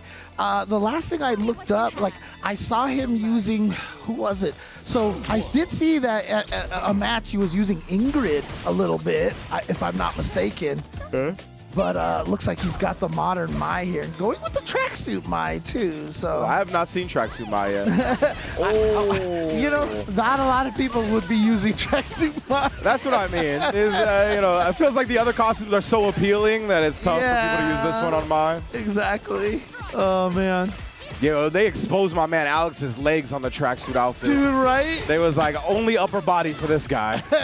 Skip leg day every time. Oh, man. Ooh, but no skipping leg day for Cammy, of course. Crouch medium kick snipe into the driver's cancel. Corner carry. Good lead here, but wake up buttons from Davey, and now here comes the back throw. So trying to keep Cammy towards the corner because he's just about to get his gauge back. Yeah. Oh, snug at a throw before he got it. Okay, nice. I mean, it looked like Davey just did quick rise in place after that throw, which kind of gave Soda the opportunity to get the pseudo throw loop mid-screen. Yeah, exactly right. You get thrown mid-screen, you got to make sure you back tech and just give the opponent like a free throw loop like that. In that situation as well, right? No back tech. You're going to allow that to really come through cleanly. All right, okay. Corner pressure here, yep. Mai could definitely dash for the auto time throw loop and still be able to walk back. Great dive kick from Soda. Yeah, he's going with that to burn Davey out. Love the choice. Side switch back to the getting Mai into the corner. Great sequence from Soda. Yeah, challenging on the Crouch Fierce plus frames. Davey willing to risk it in that instance. But Soda still got the corner here. Oh, try the dive kick, put him back in the corner here. Are we going to see a DI? Yes, indeed. Davey knew it was coming though as well. Yep, get the reaction with the Kagero no Mai. That's tough, right? When you wait that long to try to DI the opponent, they're going to know that you're going to be looking for it at the end. Burns himself out, but gets the mix. Make sure it don't count. Yeah, did it twice. You know, one button, you know, as a pressure, and then going low. And Soda actually blocked low the first time, but the second time, he stood up and got caught. Interesting. I haven't seen a lot of Mais use that target combo as much. And so Davey, busting out, especially in the corner, because it is pretty safe, but I think Cammy can drill it. Yeah, it might be sort of like a player preference. It might be having something to do with the modern as well. Right. Oh, true. Oh, a little bit too far. Side switch again here. We've seen Soda really prioritizing this. Yeah, especially with the burnout Mai. Is he going to try to sneak in that drive impact? He got supered last time. Oh, it looked like trying to throw this time. Challenge that should have been plus enough to frame trap though. Maybe just out of range. I don't know. Oh my God. Yep. Soda cannot DI back. Obviously does not have the health to absorb. Does get the hooligan takedown, but that's it. Tries to fake out with the parry. Oh, again. That low. So that's the third time I've seen him go for that, and the last two times, Soda definitely got hit by that. Yeah, this game requires you to be disciplined like 100% of the time, right? Yeah. And you like to just walk away from drive rush cancel pressure or drive rush pressure, and you can't a lot of the time. You got to down back, not just back. Yeah. Davey started the round similarly like that earlier. Just the crouching medium kick missed, but definitely shows that he's willing to. Oh, wow. Man, he hit a limb or sweep. Yeah, that was counter something. Okay, yeah. Yeah, That was far. Well, that comboed here, the level 1. Yeah, because if he was just trying to get him to use a level 1, I don't know if he has enough of a life lead, but never mind. He goes for another one. They are slugging right now, these two, Davey and Soda. Definitely did like 4 drive impacts at the end right there. This is a CQC. And again, Davey has spent so much of his drive meter. Actually has burned himself all the way out. Yeah, he's definitely a player who's willing to spend that drive gauge and willing to counter poke. Ooh. How many times has he counter poked in situations like that? It's Davey the Prodigy. Oh, modern controls. Yep. That was OD. What a response to the dive kick right there. Walks just out of throw range, gets the punish counter and the full DRC to put himself on set point. Yeah, I mean, that's like the best level 1 in the game, and having access to that as a single button press, it's like what, 7-frame startup or something like that. It's ridiculous. It's so fast. It did like no damage. It did very little damage, but it is very good still regardless. Yeah, because you get the power up, and so yeah, you get that one, drop combo there from Soda, and so Davey gets a little bit of punish and builds up those 5 flame stocks. Finally spends one of them. Still has 4. That's a punish counter throw. Right, and again, you're trying to dive kick, but that's going to be a little bit extra damage as well because of the install. And it had more horizontal range, so I wonder if the regular Kageromai would have missed that dive kick, but thanks to the extended range of that, having the flame charge, looks like it was able to reach, and look at that. Well done to Davey right there. Kind of blew up Soda right there, so... Indeed, so that is going to solidify our top 8 bracket for this Midwest World Warrior number 2, and this is what we're looking at here. Jack and Stealth on the first half of Winter Semis, and then Psycho and Chakotay on the other half of Winter Semis. That's going to be a wild one. Losers round 1, we got Magnegro versus Dual Kevin, and then Davey versus Ronan is going to be heat all the way through. Yeah, absolutely, and again, Midwest, such a strong region. Now, especially with the addition of Psycho, I mean, that's kind of crazy. For real, man. Yeah, like Psycho, that is a big juice, like to actually just implement into this season. But I mean, also too, I mean, like, it's Midwest, but I'm sure a lot of the Texans are like, no, we're the South here, That's like facts. Yeah. And I've always said, like, for that region, like, I always hoped that they had set up like a real Midwest Texas rivalry. You know what I mean? Yeah. Kind of creating a NorCal SoCal thing. You know what I mean? Because rivalries, as long as you keep it in the game, like they're so beneficial for your scene. They do so much. Yeah, that's true. You would think that like the natural rivalry would kind of be like Midwest and South, but they end up just kind of getting lumped together. Yeah. Which is unfortunate. But, we're talking regions over here, and that's very appropriate because there are a lot of regions on this planet here. 25 regions to be precise that will qualify 26 players for Capcom Cup 13. I mean, you could see the parade of World Warriors all across the globe over here. So you can check out the schedule for all of the World Warriors by heading to the Capcom Pro Tour website. Find your region over there, and like we said, it has a chance. Make sure you sign up for this, even if you don't feel like I can't win, whatever. But go there, play, practice, feel what it's like to play an online tournament, get used to start GG, and then, like you mentioned, these are players in your region, so these are good people to become friends with, and you guys can have good connection and play each other a lot, and. Yeah, it's a great place to meet potential friends and such if you're kind of newish to the scene. Yeah, and you're probably from similar regions, so you probably have like similar life tales, easy to connect with those type of people. Obviously, and you already have fighting names in common, but that's a very sick stuff from the World Warrior side of things, right? But best believe the Capcom Pro Tour has a bunch of offline stuff as well. Blink Respawn is in the books, and next up is EVO Las Vegas, baby, at the end of the month, June 26th. Through the 28th, one of the World Championships of Fighting Games. Obviously, an automatic qualifying spot in the Capcom Cup 13 for the champion. It is going to be a wild weekend. Yeah, that one is always bringing out players from everywhere. including players from Japan and such. But a lot of the Japanese players also travel to Battle Arena Melbourne,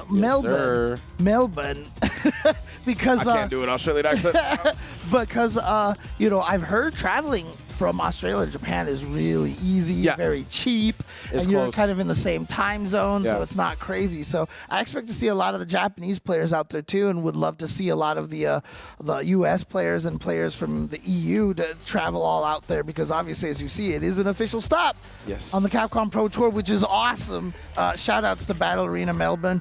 The Australia region has been very dedicated for a long time. Yeah. They used to have the Shadaloo Showdown tournaments a long time ago, and they've got the Unga Down Under. Shout outs to Shenkon.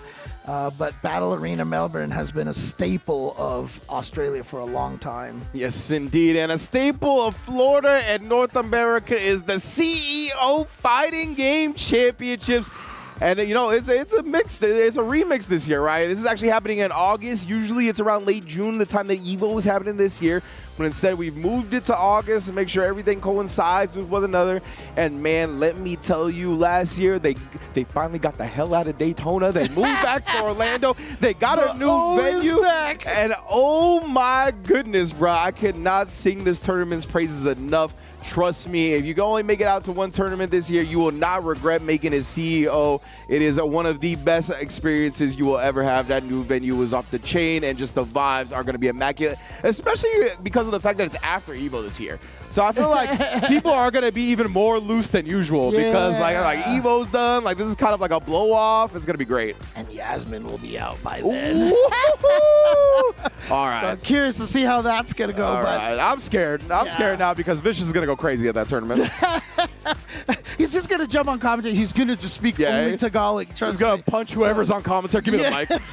Tagalog time. And then also Roundhouse 2026 is happening. As you can see, another event out in Illinois in the Chicago area. There's a lot of events out in the Chicago area, honestly, but their registration is open, so you definitely want to go and attend. Another great tournament in this Midwest region. Yeah. Midwest region, and they said, look at the start.gg/RH26. Is this the 20s? Oh, that's the year. So I was about to say, is this the 26th round? I was impressed. Like, damn, son. Yeah, but long live fighting games, absolutely for sure. It'll be taking place October 9th through 11th. Register now. Get those early bird prices, man. Yes, indeed, man. Please make sure you support any and all fighting game tournaments that you can. Big ups to EVO, BAM, CEO, and, of course, Roundhouse holding it down as well. But we're going to be right back before we get to our actual official top 8. Remember, it's going to be live, locked, and loaded. So be sure to join us and make sure to let everybody know that we're going to be live with the top 8 when we get back from this break. Don't go anywhere.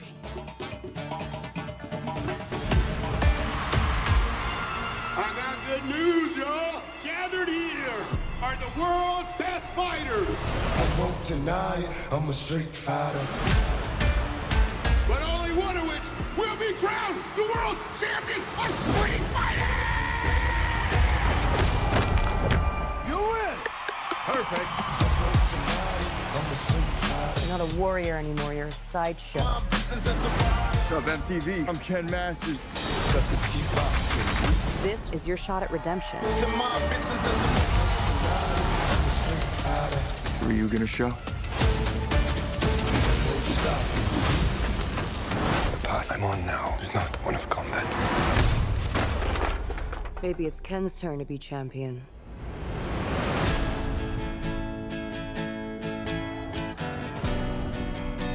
How did you find me? I'm paid to find champions. Even if they're lost.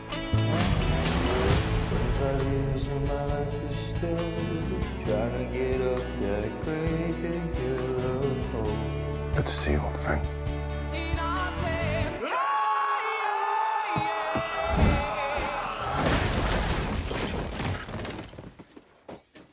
Still reckless.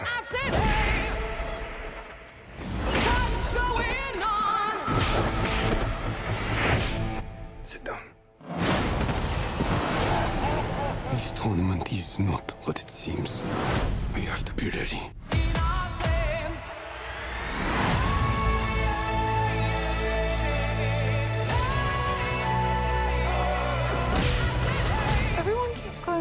thighs. I don't see what the big deal is. Bitch, please.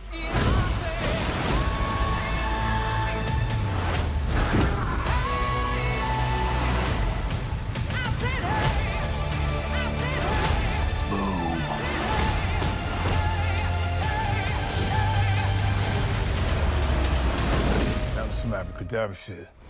Oh, what's going on?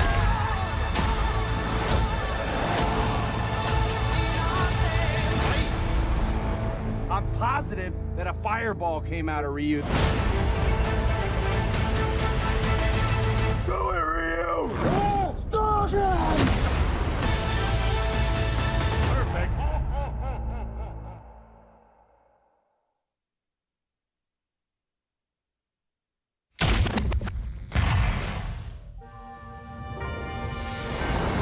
Street Fighter 6 is already entering year 4, but I can sense that we already have new challengers on the horizon.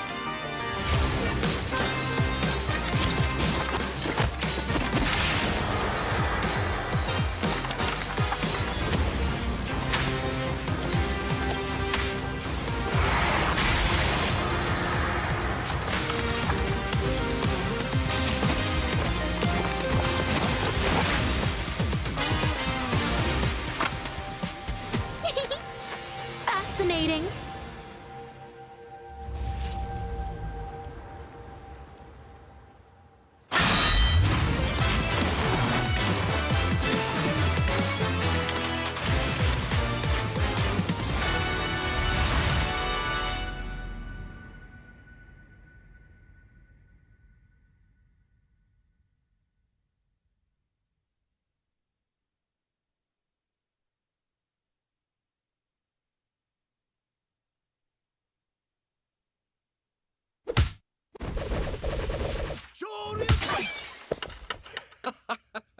Red Bull gives you wings.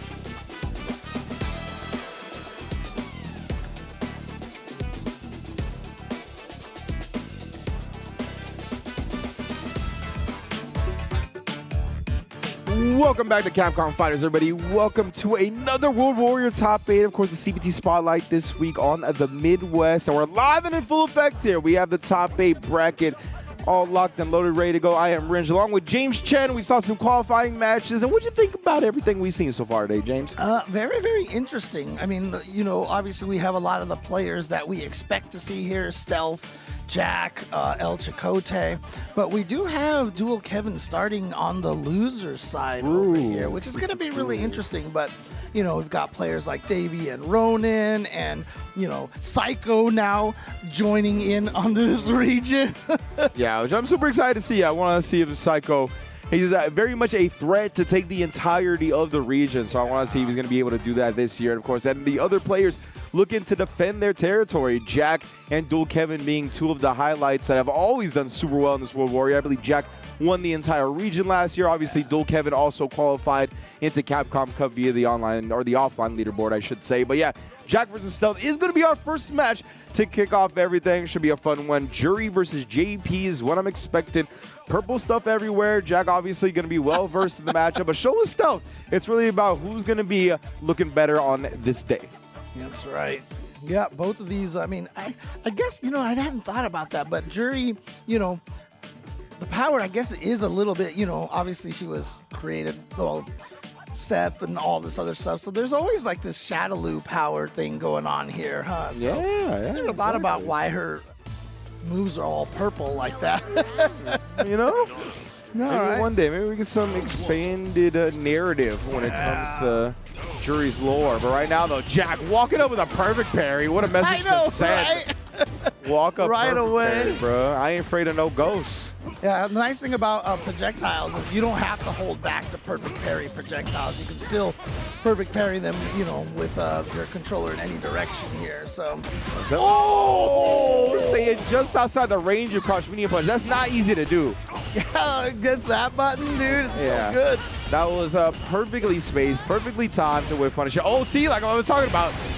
Did get clipped that time, but Jack immediately tried to get the overhead back and do not have enough health to absorb the DI, fam. Yeah, definitely taking advantage of the reactions of stealth right there.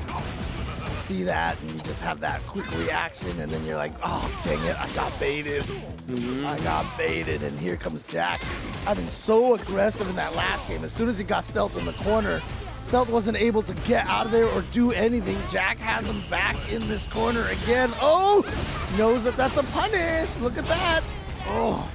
Well aware, most definitely. Now we're going to apply some pressure on the corner here. And again, just outspacing stealth and letting him really kind of defeat himself with some of these defensive instances, right? Where you can see stealth immediately committing to something, showing the fear of what Jack's going to be presenting offensively. It's tough. I feel like this is one of those Jack and Stealth have fought enough. Yeah. Because Jack definitely is taking advantage, it seems like, of some prior knowledge. He seems to know that if he stands just right outside of, oh, and then dry rushing right past the Triglav here. Now, Jack is, like I said, has been, oh, he finds the crouching medium kick, so he's going to get exactly what I was saying. He's going to want this corner position here. I like the use of OD Ghost just to kind of push Jack out. Indeed, Ryan put the departure afterwards. Jack this time is going to be able to take the throw and establishes it yet again. Tries to bait out an amnesia, but Stealth didn't give it to him. And now, that's the second or third time we've seen Jack do that.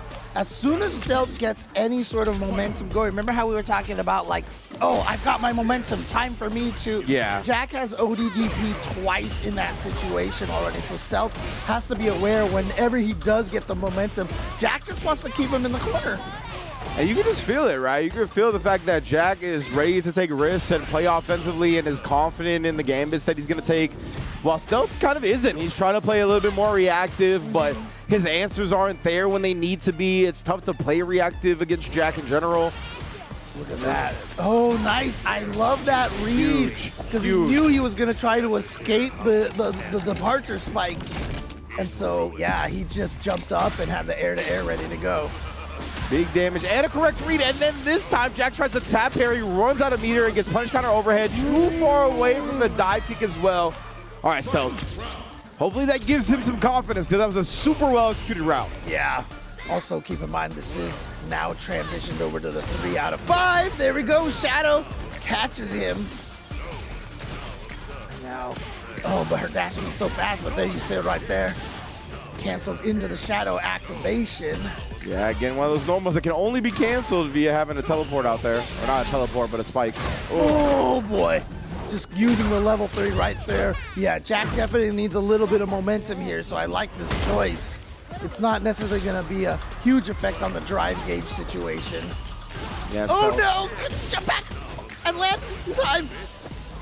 And at the very edge right there, puts the plus frames on him, and again, I like the resetting of the pressure a bit from Stealth. Now it's going full force into it. Yeah, that's, you know, a lot of those moves that people can crouch under. When they're parried, they can't crouch under them anymore. Putting the projectile on him, right, just in case he goes with like the strike amnesia. Or the level 1 would also be that. Actually, just gonna rock through the level 2 here. And I like Jack jumping in through it, and he just avoided it. Not only that, but was applying the pressure, the Stealth. He has the level 1. It probably doesn't even need that feng shui stock right there, that Fuha charge. And it is gonna kill, and Jack ends up taking the game. Yeah, and again, it kind of goes back to what I was saying about like Stealth just in that moment felt a little bit too timid, a little bit too reactive, while Jack was confident and aggressive. Yeah, doing the raw level 2. Oh, that was a counter hit right there. Yeah, like the level 2 was definitely a desperate move for sure. Yeah. Didn't take the time to be patient to do a cancel into it or something. Yeah, let Jack just get out. Didn't really have a countermeasure either after the level 2 went off to what Jack was going to do. Oh, okay. Actually gets the drive reversal right there and gets Jack burned out. So that's a little, like, nice, but Jack, again, one of my favorite things about the way that burnout works in this game is that when you're burned out, your offense is mostly the same. And so you can still be aggressive and still keep doing the offensive pressure that you normally do, just without ODs, that's all. Yeah, it's tough, right? Drive rush, that's where a lot of the plus frames come from. It's That's like true, drive rush, true, drive yeah. rush, cancel pressure, right? So it depends on the character, but yeah, indeed, going straight through it now. Oh, the hezzy. Stealth just ended up catching him. Jack was trying to delay his pressure a little bit too long.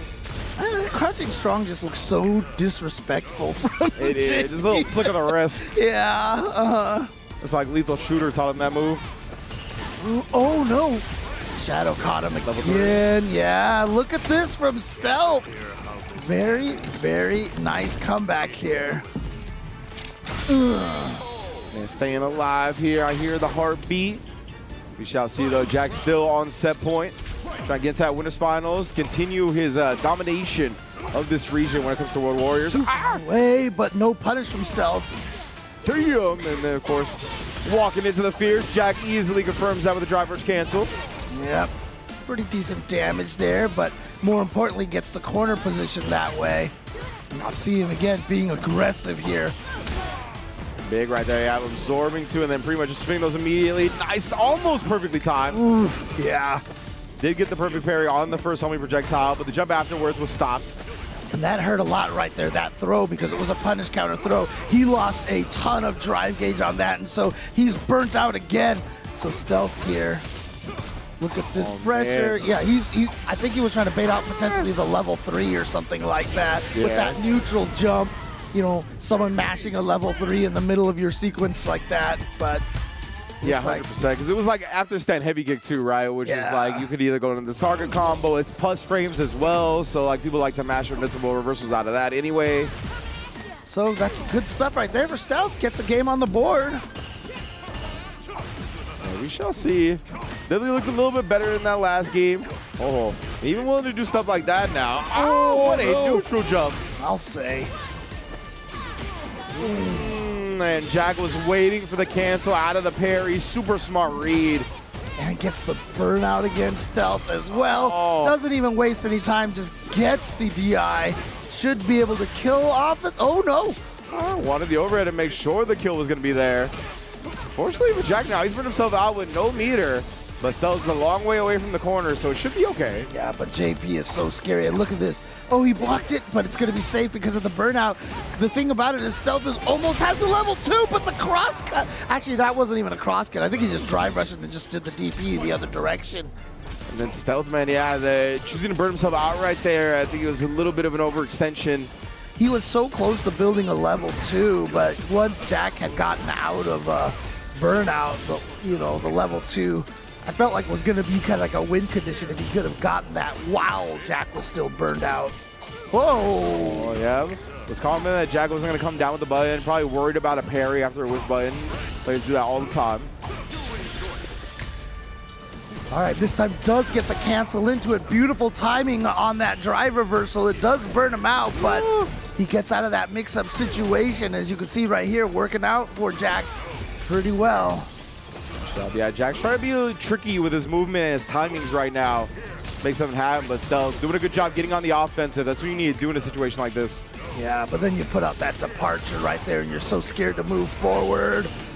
Oh! I feel like Stealth wanted that teleport to have gone the other way. It was just a weird situation. He ended up so far away after teleporting. Dash afterwards got a little awkward for a second, but Jack does cancel with the feng shui. Stealth trying to press him back, and now no! Put him in burnout. He's immediately going to use the level 2 here. He's actually going to drive reversal to prevent that. Oh, yeah. He needs him up here. He doesn't build the super. There's nothing he can do. There's nothing he can do in that. Oh, wait. What? Yeah, he did. He went with jab. It's a stand medium punch, which allowed just enough frames to trade for Stealth. I'm surprised Jack just didn't go straight into drive impacts, Oh. Probably tried to get a true block string situation into it. Yeah, I think her jab is -2, right? It's not -1, so it's only +2 in burnout rather than +3. Okay. So I think, yeah, that did trade with the light within like a 4-frame gap. Yeah, we saw him do that before. I think he might have tried to go for the air throw or something like that. Sure he has Oh my, yeah, she does, yeah. Okay, yeah. Man, that, and again, yeah. normal, that used to be uncancelable. Yep. Make it full, and again, okay, at least that one didn't actually make her block. I thought it was going to. And now you got to deal with Lavushka. Jumps out of there. Nice. Look at that. Nullifies it completely. Jack trying to find a way to steal this round. He was too far away for that. And then the empty jump and the throw stealth, tying it up 2-2. It looked like it was all Jack. Jack was just going ham on the offense. And now all of a sudden we're in a situation where we're tied up. Yeah, it's 2-2 right now, Ryan. This is live in full effect. So, like, we don't know who's about to win. This is not any type of, like, stuff that I've already seen or looked up. Yeah. It is a scary situation for Jack right now. I mean, I've seen it. I can okay. You got see it, the future. third eye I'm has been a open. time traveler. That's all. I'm a Okay, time Ingrid. traveler. All right, I see you. Well, Ingrid's wish. running mate, huh? All right. If I was a time traveler, I'd be biffing it up out here. So. You would have bet on Jalen Brunson? You're like, I'll bet on Jalen Brunson. Exactly. Right now, Jack already got stuck in the corner here. As looking to be a bit more aggressive, and that's what cost him there. Stealth, the perfect snipe, actually counter hit Jack's normal. Yeah, I mean, I can feel a turnaround because Jack was just kind of free-forming it. He was. When he was, getting that 2-0. It looks like it's been a lot harder for him now, but this is where he got a lot of the pay dirt here was this corner pressure. And you see Stealth getting out of there with just counter-pressing with the jabs. Oh, beautiful. What spacing from Jack right there. Fireball, Renko kicks perfectly comboed into back to set point just like that. All right. I mean, it could be the same destination. It looked like it was starting, but he just took a scenic route here, you know? No, I definitely do. Going for the throw loops and then going for got the counter hit. Looked like still trying to wake up with a button. Trades. Honestly, a huge trade for Jack because that move barely trades. It barely loses that jump medium punch. All the way through it to the level 3 here. This is going to put Stealth very low on life. Does Jack some drive bar back, puts him a strike throw away from death. Good luck. Yep, what are you going to do? Oh, boy. And now you're burned out. The chip was going to be a threat. Jack does end up taking it. Very smart stuff from Jack right there. Yeah, also a little bit of an interesting fact is that jumping strong from JP, it's not coded to miss crouchers, but it's very bad at hitting crouchers. So a lot of times if you see him neutral jump at that range, you can throw out like a straightish kind of move, and you can beat it sometimes. Okay. But, his jumping roundhouse reaches kind of far, too, so you have to be careful of that. But if you do see a JP abuse the neutral jump medium punch, try some crouching buttons against it, and it usually can work out pretty good. Nice. I will definitely do that in the future. Like, you know how Kimberly's crouching heavy punch has no horizontal range? Yeah. I'll be like way out there and I'll just press it anyway. And if he hits the strong, he gets bodied by that. Wow. So, yeah. Oh, wow. Yeah, I would have definitely thought I would have to press something a little bit more range than that. Yeah. So that's good. I'll definitely experiment with that later on. All right. Good to know. Yeah, there we go, there. I do think that combo probably wasn't going to kill, so Jack going for that reset in there, I think was the right choice. Right? Yeah. Jack is very good to me for a lot of reasons, but one thing that I really like about his play is kind of goes back to what I was talking about with Rob, where I think Rob is already very good at high-level Street Fighter, but he hasn't quite figured out like how to game plan for Street Fighter 6 to prevent like losing to players that he's a bit unfamiliar with. While Jack, his offensive strats and game plan in neutral is so strong, right? Like you could tell he's so good at overwhelming opponents out of the block that he took a 2-0 lead very quickly, right? But you could tell that he's got a deeper bag in his game. Like in game 5, it didn't look like anything that he had shown beforehand, right? He put the brakes on just a little bit more. He went from playing like at 60 miles per hour to 45. And it was like a perfect little adjustment to give Stealth the respect he had earned while still maintaining control of the match. Yeah, so he's going to be in winners finals, and he's going to be trying to see who he's going to be going up against. It's either going to be Psycho or El Chicote. I mean, Psycho joining this region, I feel like, is really going to throw a wrench into this entire region here, because Psycho, obviously, one of the strongest, and I'll say it, like, best neutral Kimberly in, like, all the allegations about Kimberly players, like Psycho is exactly the one that proves that not necessarily true. Yeah, 100% right. It's I'm not going to say it's not true. I'm just saying not necessarily true. To play the character optimally, you need some aggression. You need to get in the mud, right? But Psycho is definitely one of the cleanest ground game Kimberlys, if not the cleanest ground game Kimberly. Goes back to what you mentioned, right, where he stayed with Punk for multiple years. You're forced to get strong ground game if you have any chance at playing the game.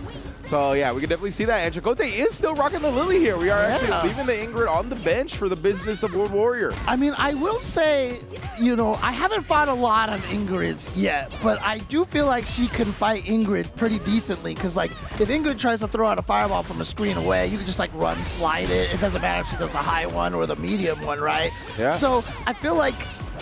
And I will be honest with you, I do not like this fight because I can't. My neutral sucks. So like, and Lily, her range, right? Exactly. So the range blows me up. So I think that this is a good move from Chakotay to go with the Ingrid, as you can see right there, and he's gonna snipe with the OD Condor Spire. So yeah, Chakotay with round number 1. And you can tell he's trying to make Psycho uncomfortable. Like he's willing to press jab at these instances where he like gets a knockdown and he dashes up. He's like, I'm gonna challenge you, man. Make sure that nothing is happening for free. Yep. Win stock twice already as well. As soon as you got that space available. Little backdash after, right? Going with low-risk options defensively as well. Oh, I say that! Wow. And then he pops off with a super instantly. Right? And now Psycho's in a dangerous position because that drive deficit means that if, you know, you get a OD Wind Spire, you don't necessarily want to drive reversal that because you'll maintain that deficit. Oh, but he just gets hit by that Condor Spire. Empty jump into throw. Chakotay does a lot of empty jumps into throw, empty jump into low. All right, now Psycho double drive reversals got so low on the drive gauge, but has prevented some of that pressure that Chakotay was looking to establish. Okay, got the perfect range slide. Oh, but not perfect range on that. Chakotay gonna be able to whip punish it and empty low. Yep, just like I said, and he had the stock, and he's got the level 2. And pow, El Chakotay, game number 1 with the Lily. Yeah, Chakotay definitely has a deep bag of empty jump command grab or empty jump low. Ooh! Tried to check the drive rush and the pain that we've all felt. And yeah, he was just attacking the drive gauge right there.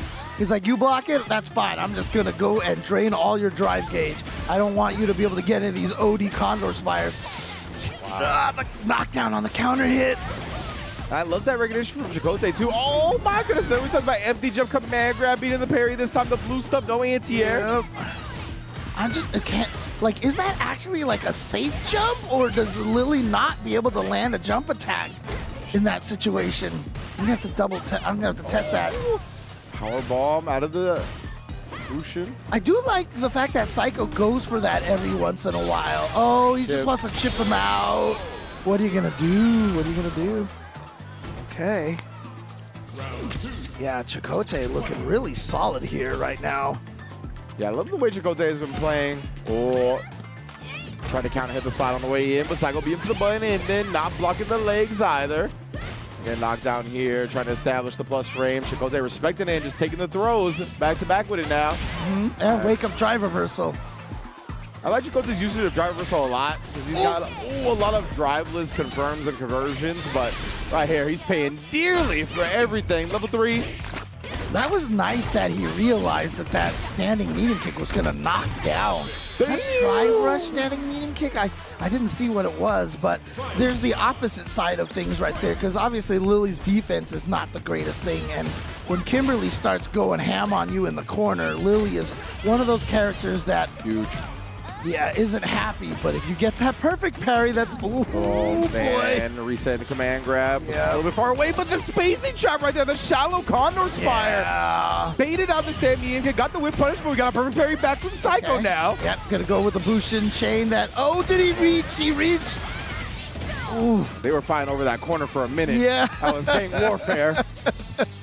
This is mob block, Punk. No one puts Lily in the corner. Oh, too far. Chakotay baits out the level 1. He looks like he is annoying the hell out of Psycho. Like, it definitely feels like Psycho is overextending more than I'm used to seeing. And also, you know, if you find a Kimberly that likes to abuse that slide like that, the range is very finicky. If you keep standing and crouching, damn, and again, it changes the space. Because if you're actually standing, you're skinnier, so the slide that would be 0 on block against you crouching misses against standing. So if you keep switching me those two, it really messes it up. That makes sense. Because you need like the max range on the slide, right? Yeah. So, oh, dang, look at this meter dump. Azuna drop. That's right. All ninjas got to have that Izuna drop. Let's go. 100%. My favorite ninja move. Oh, man. Oh, slide. Ah! Got the counter here, but I don't think he recognized him. Just wanted to throw it, look like. This is a little strange. And now just backing off a little bit. Yeah. I like the way Chakotay is playing this, that he's playing it largely through neutral. Oh, he went.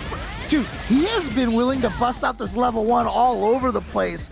It kind of reminds me of, you know how when Fudo played Mika in Street Fighter V, he said, I saved my level 3 for a one-time DP. Yeah, bro. And it feels like Psycho just saves the level 1 for a lot of DPs. Yeah, I think it's a smart strat when you got a character that needs that, right? That doesn't have a regular meter reversal. If you need the super meter. I like popping off with it myself. All right, here we go, into the corner now. This is where it gets scary. The drive rush into the overhead. He has the level 3, puts on the Walkman. And that should do it right there. Psycho puts a game on the board. Yeah, as soon as you were like, this is where it gets scary, like right before that, I was like, how much mirror he got? Oh, level 3? Yeah. And I was like, that means you died to an overhead, and that's exactly what happened. One touch death right there. Ooh, parrying in between the jabs. A lot of characters, when they do the chain jabs, yeah, there's a gap in between those two. That's why it can counter people who mash jab back at you, but that does mean it can be perfect parry. The wake up, stand light kick. Then get another empty low. Yeah, empty low. I haven't had a chance to check that frame data yet. Oh, blocks in time. Oh, that time went with the another Condor Spire, trying to change it up a little bit, and that crouching heavy punch. Oh, man. I don't think Chakotay wanted that entirely, but it's fine. Oh, caught him dashing forward. This is a huge opportunity now for Psycho. Got the 2 cans, but it's popping off, bro. Yeah, I mean, that ODDP doesn't even beat strikes. That's the only throw invul, so, you know, I think that was just a strong read. Yeah, a strong read from Chakotay. He was like, he put the double cans out. Yeah, because Kimberly could definitely get you a true meaty in that situation, so I guess he went for the throw. Oh, the dash forward, like, he was just, like, out of range, and they got in the range for the whiff slide. Yeah, it's really feeling like all Chakotay here in this set so far. Trying to make something out with the shallow drive rush and a throw. Okay, here we go. Yep, gotta spend that meter to keep that safe there. Oh, empty throw this time. Psycho. Ah! Another wake up level 1.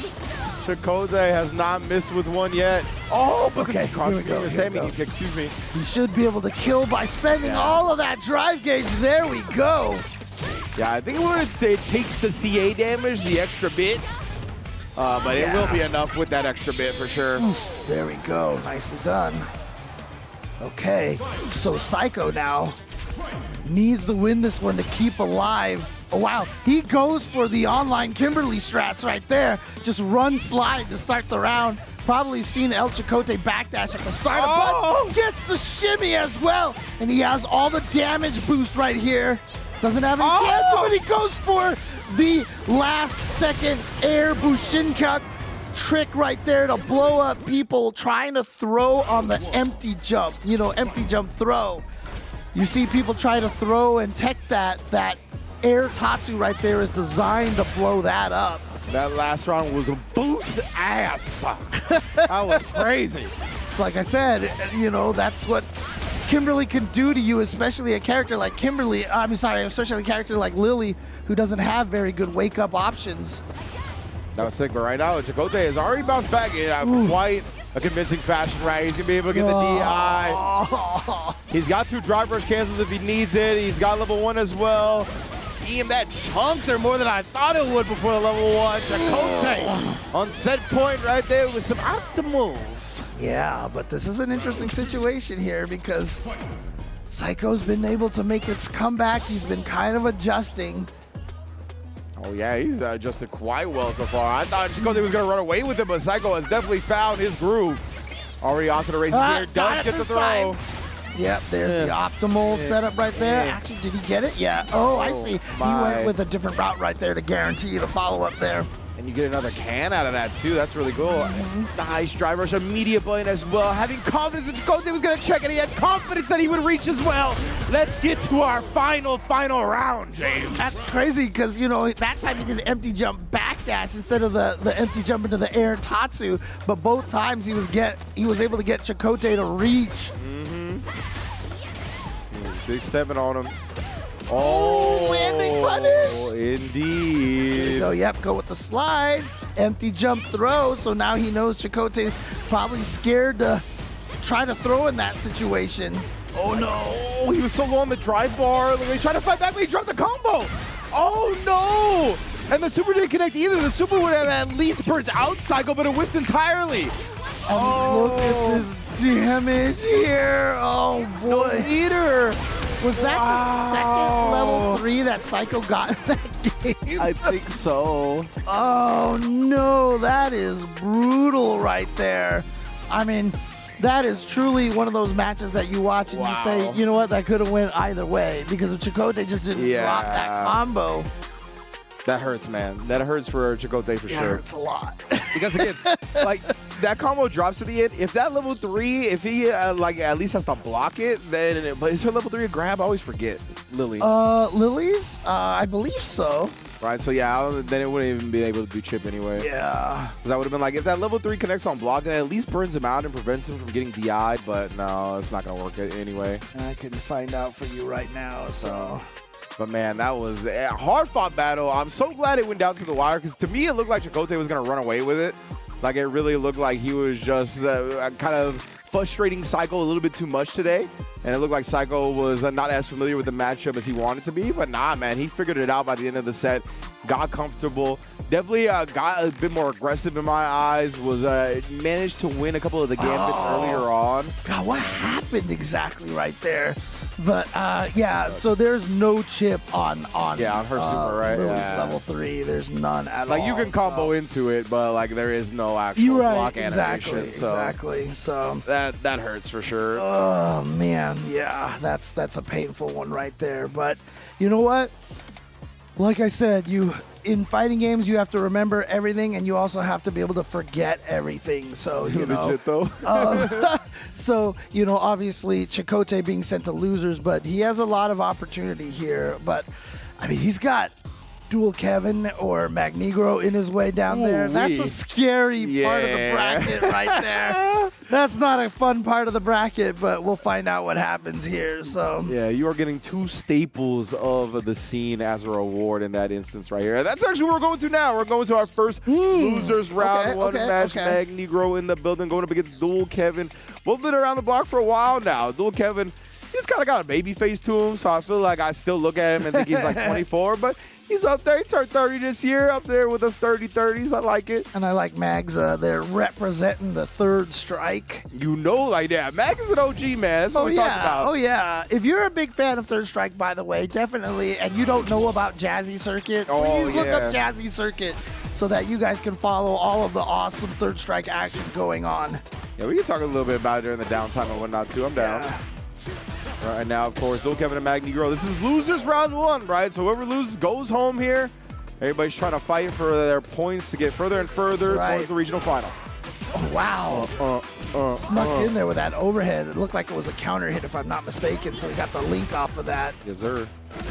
Oh, called them out. He ended up just counter hitting him, but I think he was trying to snipe a walk back. Yeah. That's going to be punished because it's too close. Too close, Mom. Oh, I love the walk forward jab from Magnegro. That's bravery to be able to walk out of a corner and pressure like that. And he eventually burned Dual Kev out.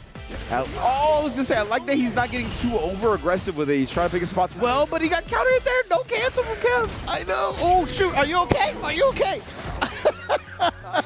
You were so surprised by the lack of cancel that we almost had a injury here on set. No, Ringe, you're okay. He's fine. He's fine. Here we go. Dual Kevin wants to make sure Magnego's not fine. He keeps going for the pressure over here. I'll figure it out in a minute. We're good. Oh, man. Right now here, the Ysaur in the corner. He's going to take the throw early. Doesn't wake up with anything right. The hits were dissipating, so a parry would have been dangerous. Does wake up drive reversal. Oh, wow. Just sneaks in there with a light spinning mixer. Oh, yeah. The whiff punish with that standing heavy kick. We know Dual Kevin's really good at that. And, yeah, look at that. Stealing a turn right there. Kev, does take the throw right. He's got such a healthy life lead.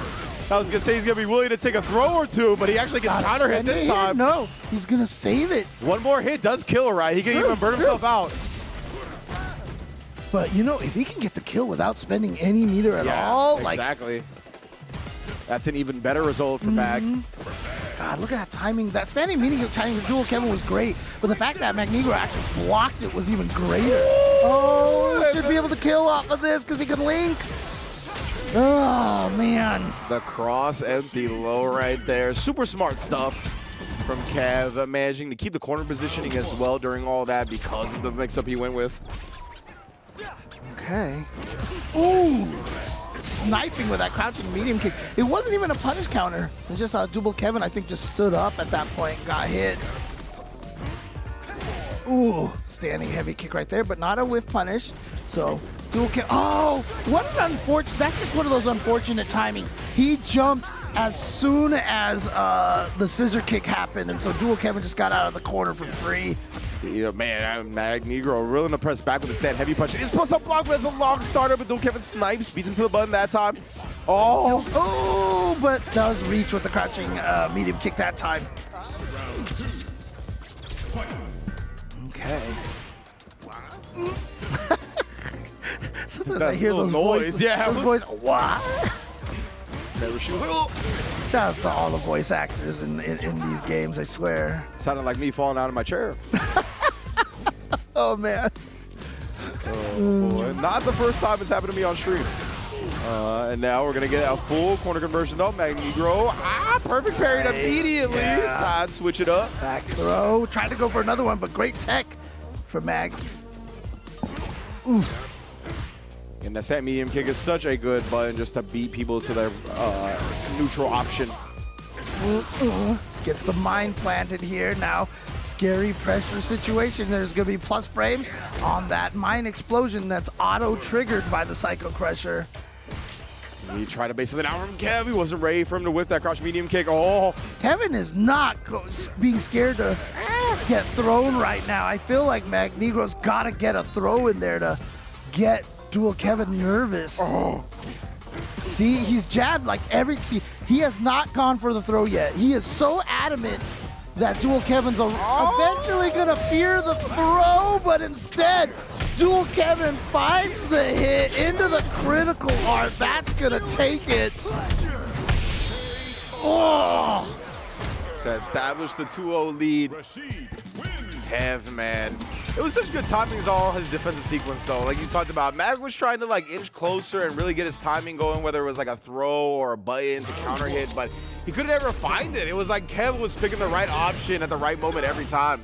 I mean, it was one of those situations where I think Magnegro was trying to like, you gotta think eventually I'm gonna go for the throw, so I'm gonna be able to counter hit you or shimmy you or something like that. But Dual Kevin was just adamant. The life that he had, he could take one throw, and I think he was completely willing to take that. But this time, look at this. Magnegro just going crazy to start here.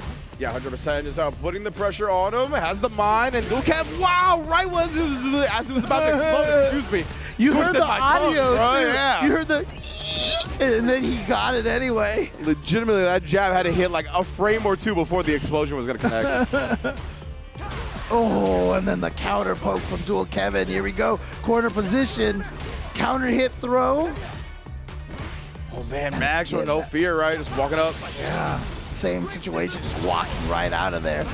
Empty throw, and now you just only got a tiny bit of life. You got to be scared of the overheads and throws and lights and everything, and it is going to be the throw that puts Dual Kevin at match point. Again, this is losers round 1. The person who loses this is out of the tournament. Yeah, indeed, man, and Kev has been very dominant so far. See, not cracking. Beautiful timing on the drive reversal as well, preventing the plus frames from Magnegro.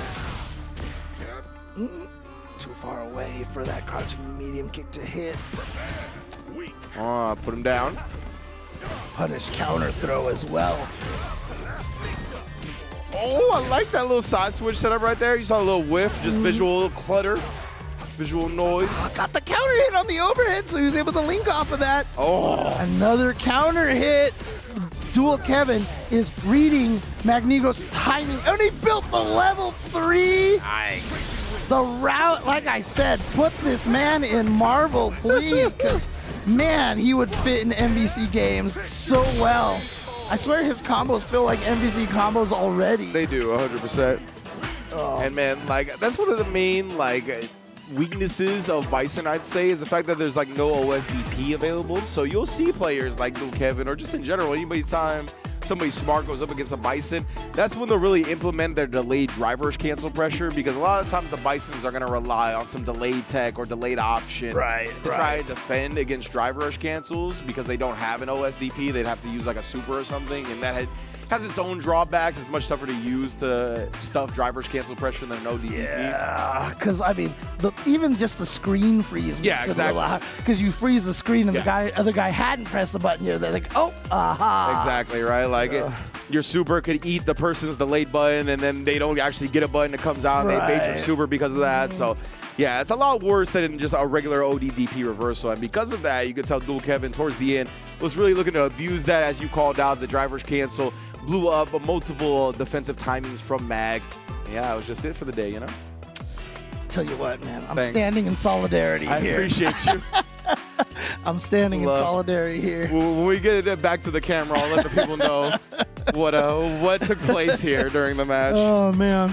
But yeah, Dual Kevin, look at that. Combo, got it all the way. That was extending to build the level 3 as much as possible right there. So yes, indeed. There you go.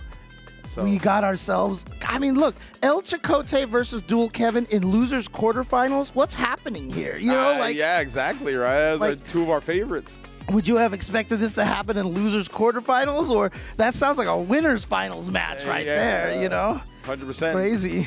But that is a testament to this region, Ryan, how much they've improved over time. Jack and Psycho now in winners finals as well. 2 heavy hitters, and not surprised whatsoever that those are the 2 people in winners finals, right? Well, we still got some heavy hitters in the loser side of things. With our last match of losers round 1 coming up next with Davey and Ronan. Yeah, Davey and Ronan. So 2 of the players that in my, I haven't seen around as much. I'm sure they're always chopping it up here in the Midwest, and this is one of those great things about having events like this, is because then you actually see these players break out and such, and this is how they establish themselves. I mean, Boost was originally a guy who just kind of came out of nowhere in the East Coast, so like, it's really cool. Enzo the Hokage was like that from the West Coast, right? That's true. That's true. We're going to see a lot. We're going to see a lot of the new guard really come up now. Again, this is year 3 of Street Fighter 6 now, right? So a lot of these players that started playing fighting games with this game are really starting to figure stuff out and are really starting to come into their own. And you can see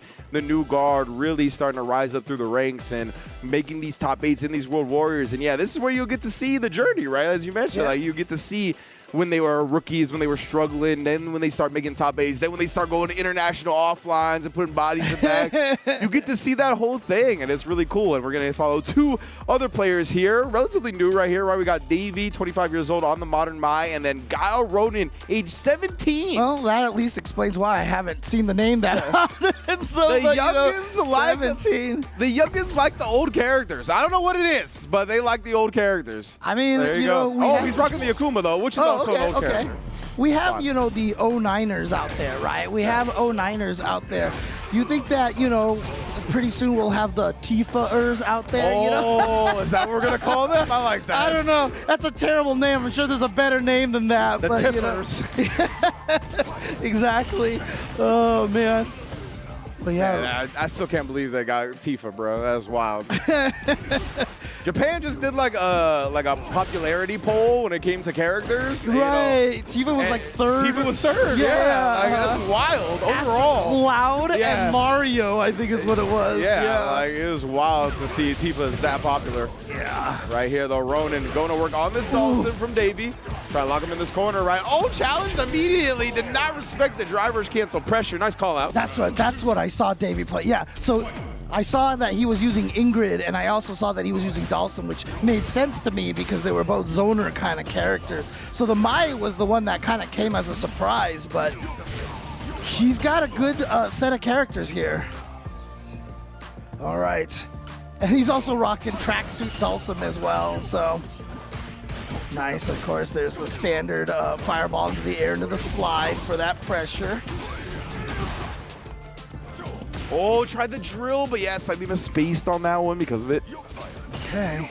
Ronan. Oh no, that was whiff punish right there. Wasn't too bad though. Didn't take too much damage off of that, but Dawson, what am I saying? Dawson could definitely drain your health a lot.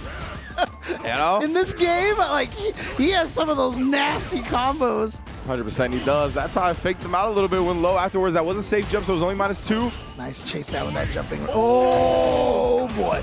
But that's very scaled, and he's got the critical art. Is this gonna kill? I don't think so. But we'll see where my channel points go. Yeah, right. Oh, it got him. Okay. Because there was a lot of scaling. It was all perfect parry combo right there. But obviously the min scaling to 50% means that super is guaranteed to do at least 2,000. But actually it was a CA, so it was going to do 2,250. Yeah, I think no matter what. I think the CA damage made the difference. Yeah, for sure. No whip punish attempt here on the long limbs. Instead, just a drive rush it in with the DP for the anti-air. Calls out the parry as well. And then you go for the command grab. Oh, man. I'll tell you right now, you said he's an old character, right? My reactions to seeing teleport is not jump, get away from the throw. I see that teleport, and I'm like, huh. Oh, I can check it. Psych. I'm like, there's like this cute little teleport coming, and then I get thrown, and I'm just like, what the heck, man? Yeah. Like, when did this happen? Oh my goodness, now we're getting a little bit teleport happy. Davey, I was gonna say you gotta just buy your time as the driver's kicks back, and wow, what a call out, bro. I mean, Ronan I liked how he was playing really defensive and not pushing anything, and then the one time he's like, let me go and do, and then Davey just with a quick, looked like slide into Yoga blast. And now we're just basically even here, although, So, beat him to the option as they were even. That fireball connects, Dawson dodged, but he called him out perfectly. Yeah, so Davey, good start here. Damn, my man Dawson found some leggings that stretch with him. That's crazy. That's right.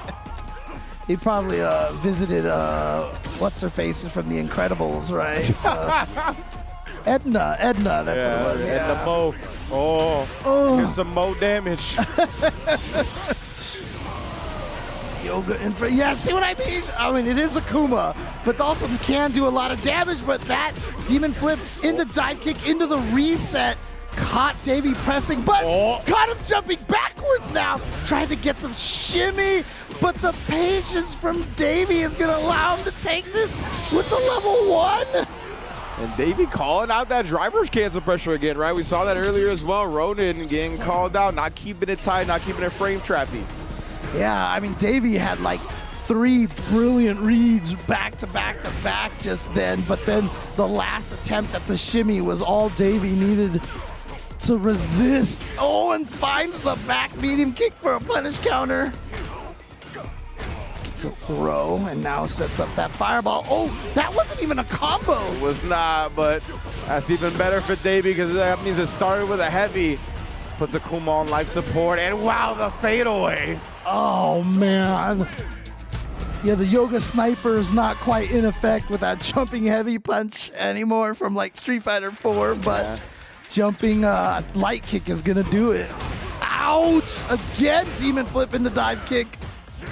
finding its mark, catching Davey pressing buttons, but Davey is up 2-0, uses that drive gauge to push Ronan away, and he goes in? I was like, God, I thought he was gonna stay back and try to build some of that drive gauge back. And again, Demon Flip dive kick finding its mark. It's big here, man. Davey's trying to get active defensively now. You see constantly doing something. Checks the pressure on in and then checks the jump in as well. And then, yeah, Ronan pressing buttons. Oh, that's the new buff right there. Yeah. Getting the combo with the head roll. But the big opportunity kind of pass him by here. Davey's the one in control now. Ronan had an advantage, both life and positioning. Yeah, but he was really down in drive gauge. So, oh my God, he threw him before the fireball reached him. No, that's, it did. Hit him. Wow, actually did not connect. He had the right idea, right? Projectiles beat the reversal level ones. Oh, the last possible moment. Very clutch. I do love the fact that if you counter DI the very last frame, it's like extra red. Yeah. You know? It's so good. Put the last dab on that joint. Yep. It's like extra spicy, extra hot. Ooh, beautiful whip punish. Was able to get out of the harm's way of that fireball, but Davey doing a good job keeping him back. Ronan finally getting into the corner over here. Gets a shimmy. Blowing up. And then again, yeah, Davey's been so active defensively. He blocks one normal, immediately goes after, tries to bait something out. Speaking of baiting something out, what a dodge on the drive reversal. I'll say, and now into the corner here. Tatsu juggle. Ooh, trade. No anti-air on the headbutt. You saw him drive rush afterwards because he was trying to maybe chase down the teleport, but Davey actually just did head roll into nothing because he hit low enough. He got the hit. He's going to build the level 3, and Davey is going to take it 3-0. And now James's share is also down. I don't even know if you guys can hear me. I can't hear myself anymore. What the hell? Hey, can they hear me? I don't know. I can't hear you through my headphones anymore. Well, if you guys can still hear me, James is indisposed. If you can't hear me, then I got disconnected from here. Look at my beautiful face. I don't know. Hang on. Can they hear me or not? I They think can? Okay. they can hear you. Okay. One of the production people came out laughing at me. I honestly didn't think y'all could hear me, so that's why I said that. Okay, But so I'm going to go over the stuff here. Davey ended up taking the games right, 3-0. Whoa. This actually just straight up broke. Yeah, Holy we crap. see Davey again. It managed to take down 2-0. It just really was prepared for the Akuma matchup. It felt like he was willing to be very active defensively as well, which is something you got to do, I think, in Street Fighter 6, obviously, but especially as Dhalsim. You can't sit there and block forever because you're really not going to have many opportunities to turn the tide. So you really have to figure out when's going to be the best opportunities to do that. How am I going to do that? He's got some unique ways to do it with stuff like the drill and the teleport and the float and whatnot. So that's kind of what you got to aim for when it comes to playing Dhalsim, when you're getting overwhelmed in a situation like that. And Davey really was just trying to match the aggression with his own type of high-paced tempo play from Dhalsim. But me and James have both taken quite the spill so far. Can they hear me? 8. They can hear me, right? I assume they can hear you because they can't hear me. I'm trying to see. I definitely must have disconnected something over here because this is not on anymore, so we can't hear ourselves. Okay, you don't have to tell other people all of that. Yeah.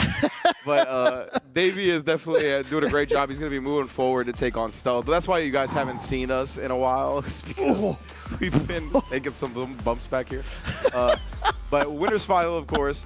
Yeah, I guess, and I do want to make sure everyone at home knows it is entirely me and James's fault. Like, this is not on the production. This is not on anybody besides me and James going like this and then going too far like that. Yeah, so, exactly. Just getting a little too excited, a little too hype here. We have definitely, want to make sure, like, don't give anybody else any flack besides me and James. It is our own fault. If your ears got blown out from the headset falling on the ground, it is once again me and James's fault. Yeah, Do not go at anybody else. But yeah, that will conclude our round 1 of top 8. Yeah, indeed. So I believe, I don't know if everybody in the back is ready now. I know we've been, not the easiest to deal with this week. But I do want to talk about the Street Fighter movie, if we can. Oh, if we got that on deck. Yes, we do. Right. Shout outs. You love Street Fighter. We love Street Fighter. We love falling on the street while we're commentating Street Fighter. If you want more, then Capcom has teamed up with Legendary Pictures for a new Street Fighter movie featuring some of your favorite characters. We got Jason Momoa Blanca. We got 50 Cent Balrog. We got Cody Rhodes Guile. We got Roman Reigns Akuma. We got the best damn Zangief you've ever seen in your life. And it all happens and more on October 16th. I cannot wait for this one. It is going to be a party at the theater. Let me tell you what. And shout outs to Andrew Koji as well. I'm a big fan of his from watching the Warrior series and stuff. Yeah. I think he's a good choice for Ryu. He's got that stoicness going on there. So good stuff here. You ever watch the Eric Andre show? No, I Oh, never man. did. I never did. That's a good one. I mean, they reference Street Fighter like a lot on there. Yeah. didn't they? He's he's the manager. Oh, The that's guy right. with the- That's right. Yeah. That's right. I forgot his name, but yeah, he's Yeah. the guy with the megaphone. Okay. But yeah, I mean, I guess we're just, doing our wrestling homages out here, breaking chairs. Actually, we were actually hitting each other with the chairs, yeah, right? yeah, true, that's true. what's Yeah, what's that's the happening. thing, just all round up, Knicks. Yeah, exactly. and all that, you know what I'm saying? Let's go. But let's talk about some other things going on right here. I want to talk personally about Electric Cloud. Oh, actually, no, Roundhouse 2026. If we have the graphic, I don't know if we're going to put it up. Yes, indeed. Roundhouse 2026, start GG/RH26. Big ups to Roundhouse and in general, the crew that puts on these Midwest fighting game tournaments. Obviously, this one is going down October 9th through the 11th in Glenview, Illinois, right outside of Chicago, featuring a 1K pop bonus for Street Fighter 6 and the Mid-Best Exhibition Series, which pits crews of 3 from each Midwest state against one another to decide which state is the strongest.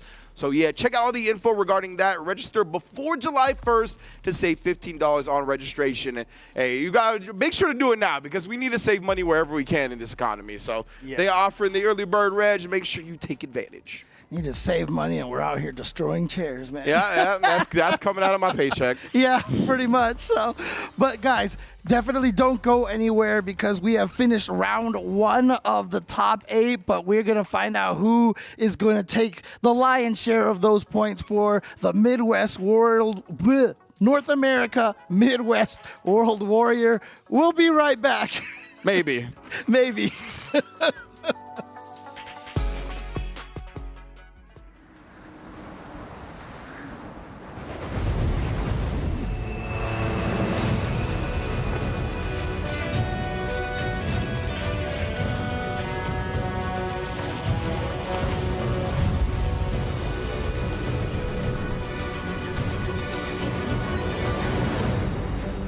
Wyveria negated the weight of buildings and mounted the sky.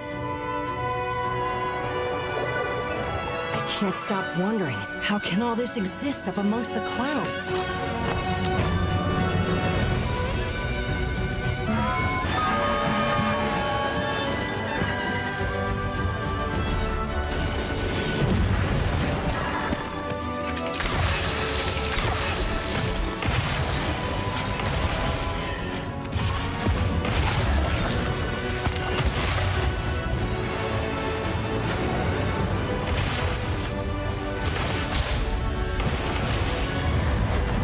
They can affect the environment with just their presence. A moving natural disaster. Too powerful to tame. Too difficult to reproduce. Sounds like an elder dragon.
We've borne witness to the Rathalos' return from extinction. And with it, the sort of omen we can ill afford to ignore.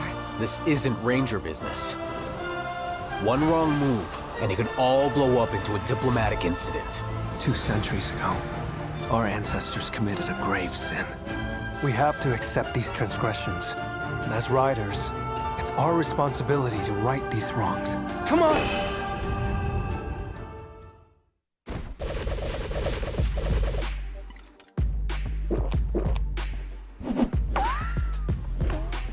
Red Bull gives you wings.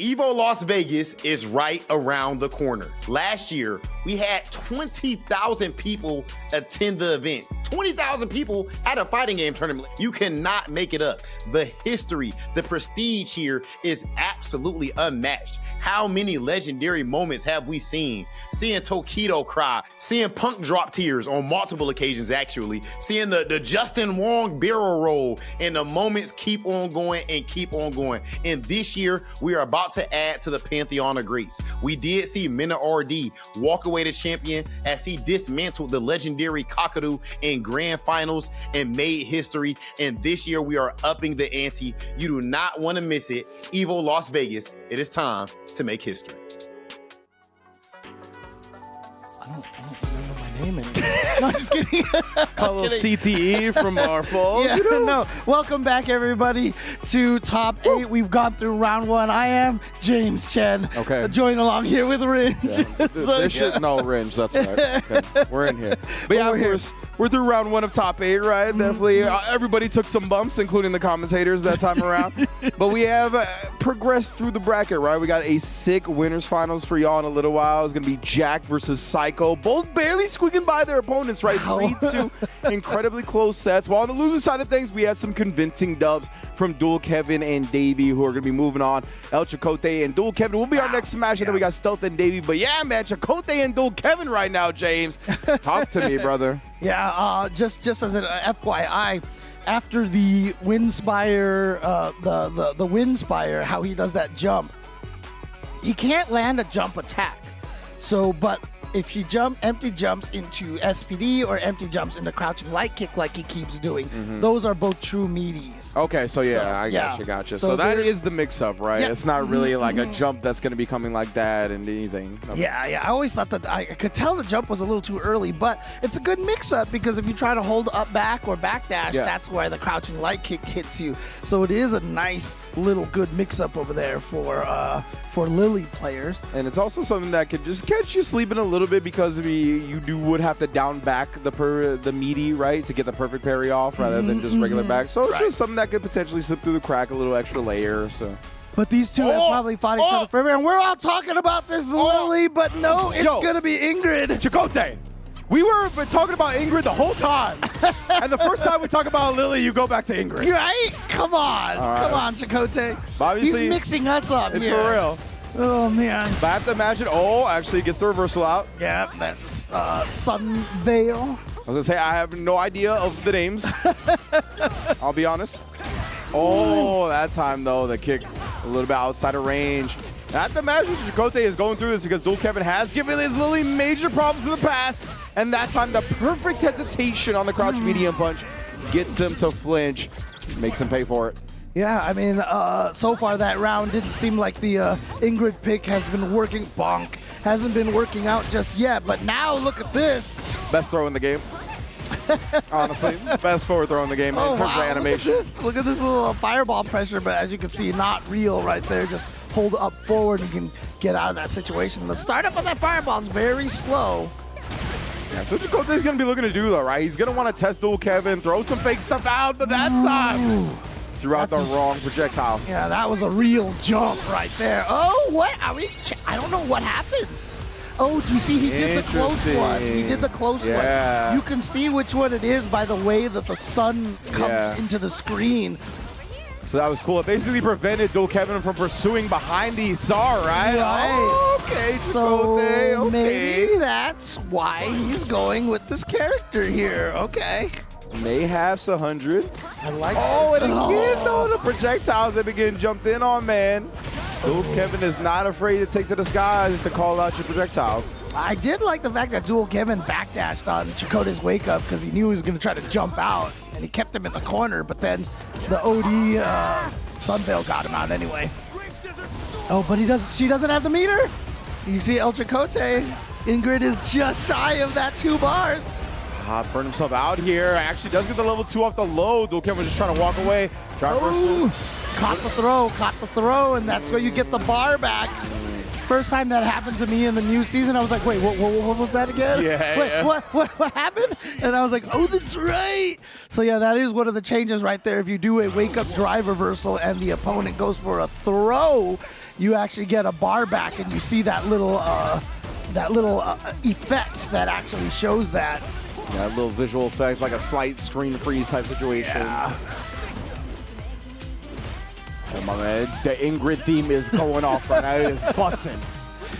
I know, it's funny how like Alex and Ingrid now have gone the strive route. Let's have background music with lyrics, shall we? The vocal themes, hers is hit, overhead is blocked though. I was gonna say, don't get Rashid can boogie to this. This is the type of pace he likes, and another jump in against another projectile. That's the thing that's been doing Chakotay in so far. Yeah, I mean, it's just the great jump timing from Dual Kevin. And that is one of the hard things, too, because if you can't get a chance to build any of those sun stocks, you know, obviously we've seen what she can do. I mean, Twitter was full of like 900 4 sun stock level 2 optimal punish counter combos. Oh, there we go. Odie Sunveil gets a second stock. Now she can do some serious damage because the laser now gets that ground bounce. What a beautiful whip punish from Dual Kevin. Didn't get much afterwards, but protects his drive gauge and pops off from the pressure after. Oh, looking at threaten with the jump again. I didn't even know that button like flattened you like that on the neutral jump. Yeah, it's nice. Good to know which air-to-air buttons do that for your character. Tried to shimmy, but El Chakotay didn't wake up with a crouching medium kick. He woke up with a crouching strong, so it didn't catch Dual Kevin walking back. He burned himself out, and Dual Kevin, oh, here we go. See, look at the angle of the sun right there. I like that he kicked it right away. He knew he was going to do it again. Yeah, exactly. It didn't open Chakotay up. You can see the chip damage, and that's going to be some extra. Oh, wow, the crouch medium can get to the level 1 here. Yeah, but it's just the level 0, level 1, if that makes sense. Yeah, indeed, no stocks to buff it up, but nonetheless, Chakotay snipes with the low again. Yeah, that's the no financial portfolio version of that. No stocks, right? Damn.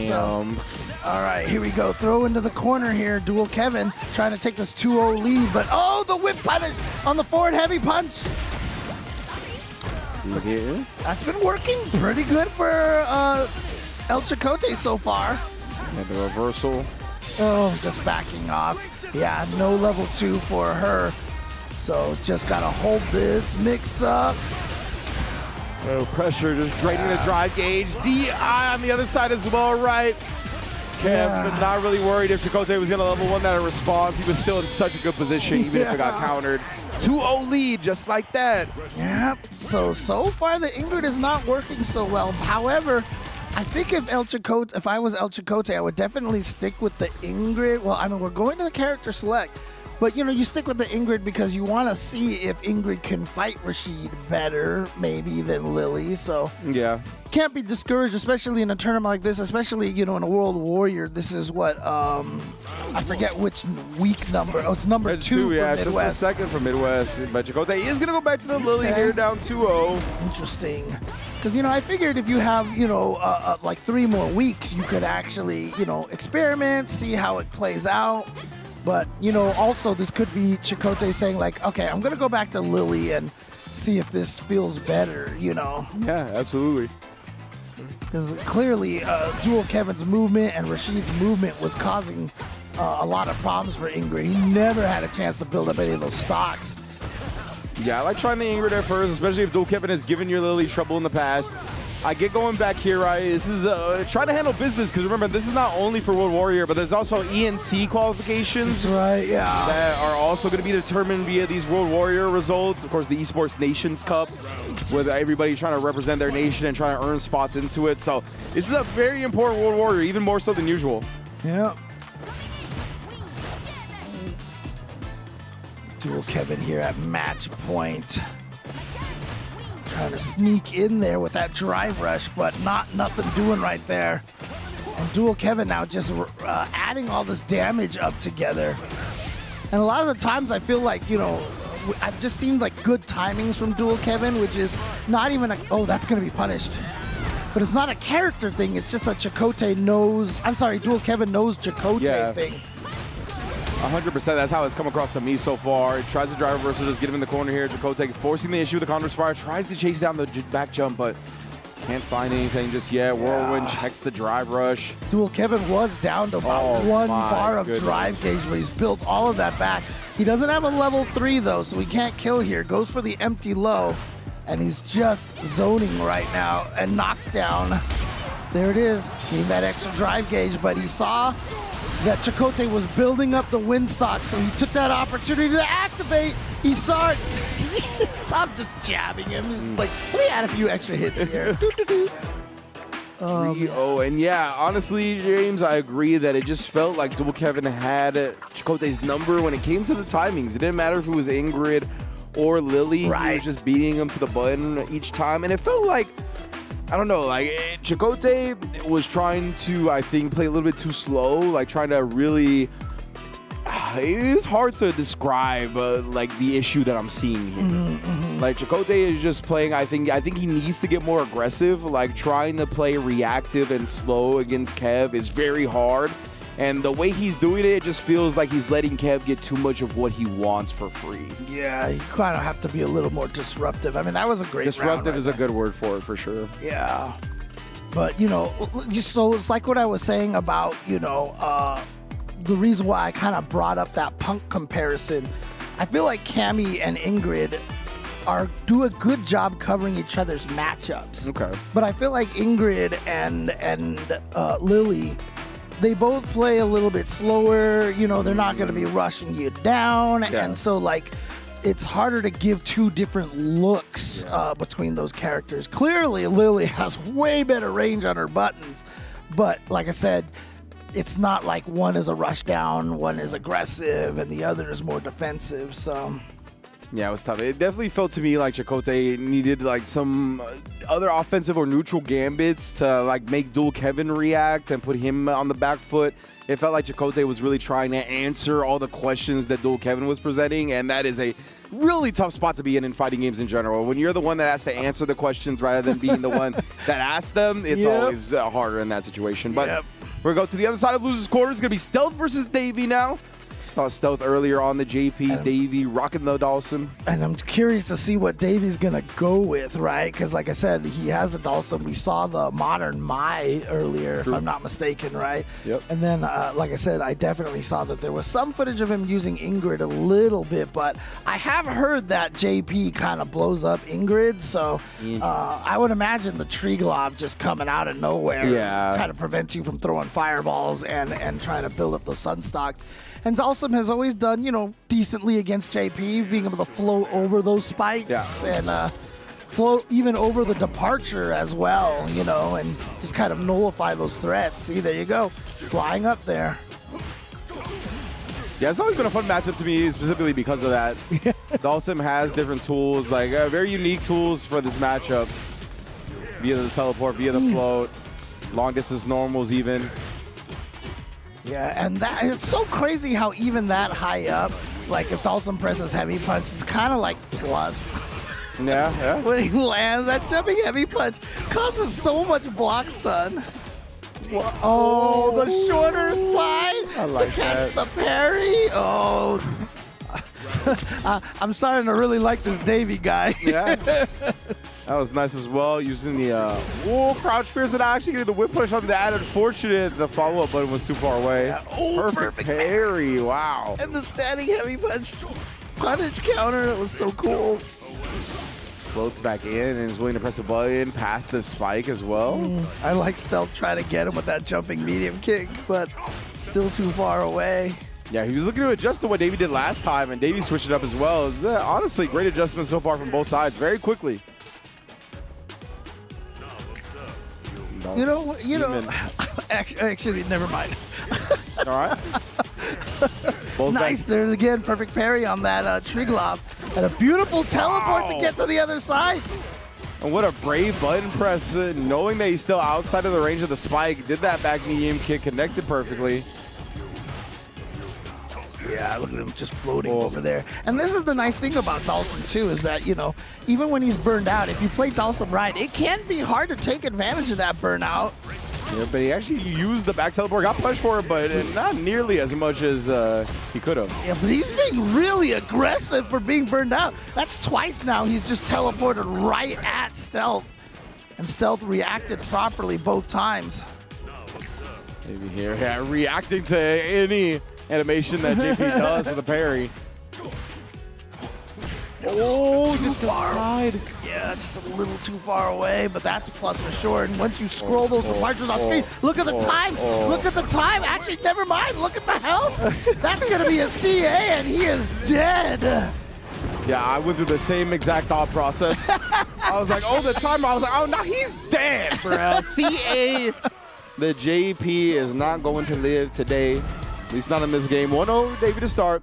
So we talked about he's very much on display the different tools that Dawson can present that just make JP play a bit different. And, you know, that is very different. Just a missile drop kick at the top rope. Right. I talked about that jumping heavy kick earlier, right? That thing can be a brutal move. It reaches so, combo drop. That was unfortunate. Oh, man, then checking the teleport again. The full punish counter juggle point as well. Okay, this is a great round so far for Stealth, and then just crouching at the last second so that overhead can connect. All right. Oh, we tried it back-to-back with the Fierces, but spikes end up stopping him. Send up the plus frames. I like that. Reset into the jab for the true frame trap. Oh, yeah. You heard that imperfect parry right there. Oh. Okay, gonna wake up with a drive reversal, and yeah, just catches him with the far range punch. Watch out, yeah, that the shadow is gonna track. So Dawson got a regular jump into the medium kick. That was crazy. He has established so many floats and teleports and tricky mind games. Level 2, no cancel even. Now he's gonna do it. That was crazy that JP just did standing fierce. Has a juggle in the corner. That boy talented. Oh, dude, another check on the teleport.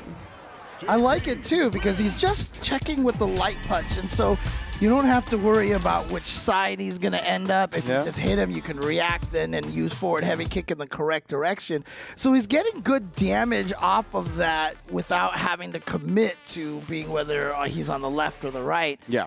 However, I will say JP is a little blessed because he's got a bunch of normals that just juggle without drive rush. So, you know, he definitely can do that a lot easier than other characters. And there we go, back to the modern Mai. JP do stand for juggle points. Not really, but might as well. It should, honestly.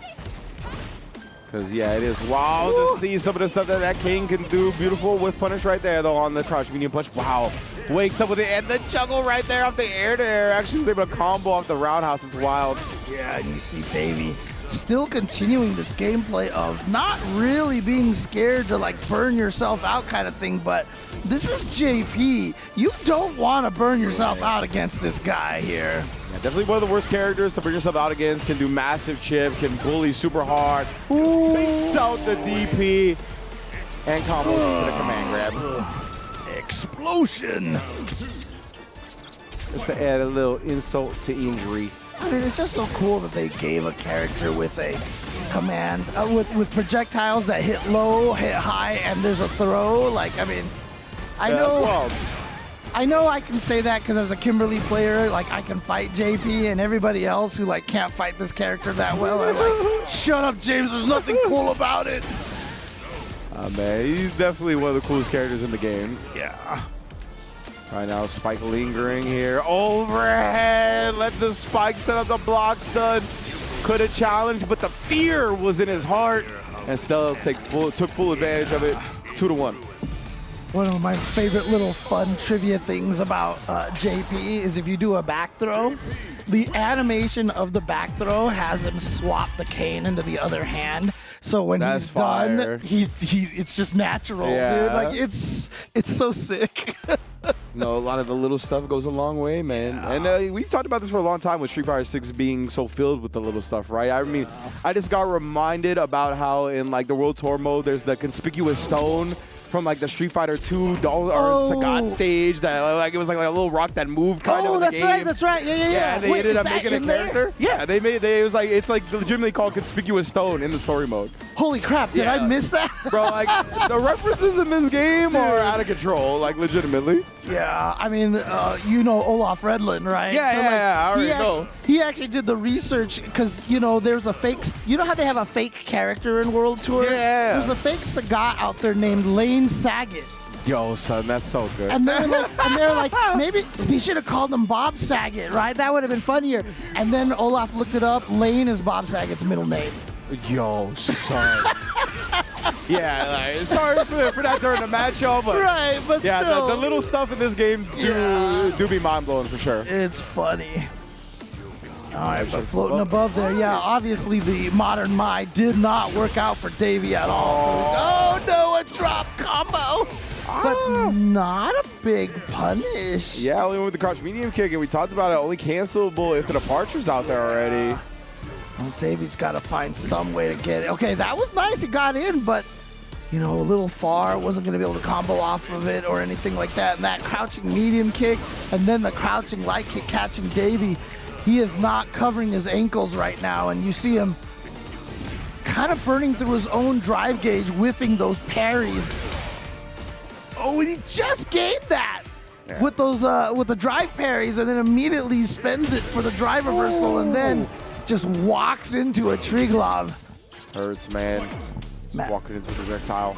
Match point for Stealth. Okay. Ooh. Oh, yeah. Try to not waste that parry by drive rushing forward, and Stealth knew it. Checked him. Okay, that was just off the mark, though. Davey! Oh, he was ready. Oh, okay. No! That is, yeah, that's just one of those ones where you just kind of have to laugh it off. You just have to laugh it off. Oh. Yeah, I mean, if he loses this round, you're just like, okay. This round was not meant to be, you know? Okay. Indeed, bro. It's all good. It's all good. You still got another chance here, Stealth. The traffic cone did not fall on your head perfectly. The stars were not written for you. Oh, man. Was that clip up from the New York Knicks celebration where the guy threw that cone? Yeah, okay. Oh, yeah. Okay, I was just making sure. I was like, were you referring to that? Yeah. New York, the only place you don't got to worry if it's AI or not. That's just the people. New York always had a certain quality. The eye in full conversion here from Stealth. This is a big opportunity. The departure on top of him as well. Went for the low ghost you saw right there. Yeah. So trying to trick him from the overhead. Great block from Davey. Oh, air throw. Put him back in the corner here. And immediate DI. Oh, that should probably do it, knowing JP and the crazy setup combos that he has out here. Man. 3-1. Stealth bouncing back from that L to put up the final W he needed to move on and lose his bracket.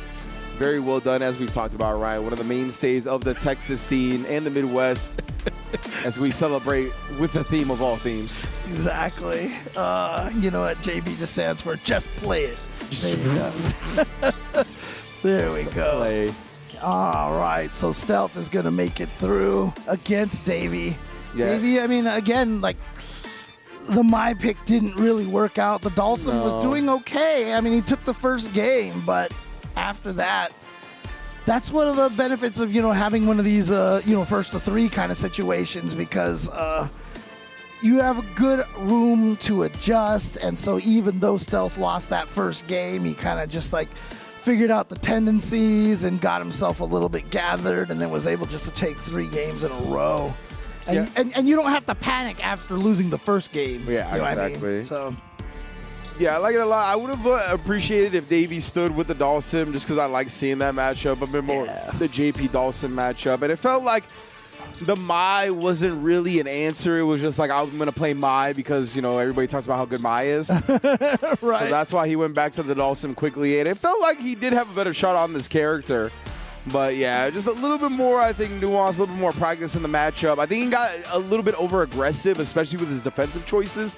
Like, there could have been more opportunities to just teleport away, go back to the neutral. That was a clean back air throw, though.